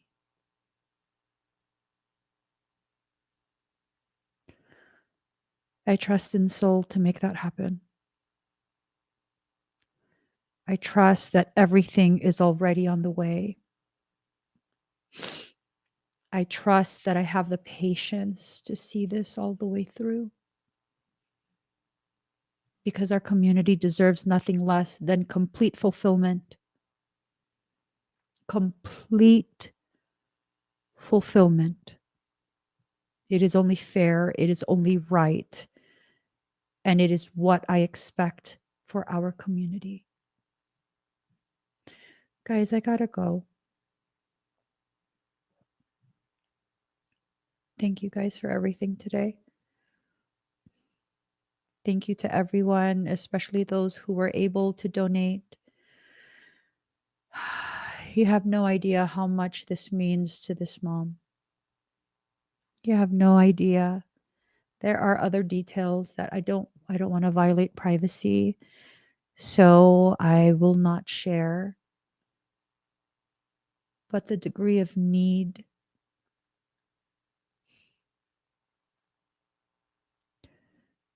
the degree of this family's need, if you knew, it would break your heart. But that's not my story to tell. So I will respect their privacy. We have enough to get glasses, all because of you guys. And hopefully with the new glasses, the next generation can see the sweetness and beauty of life.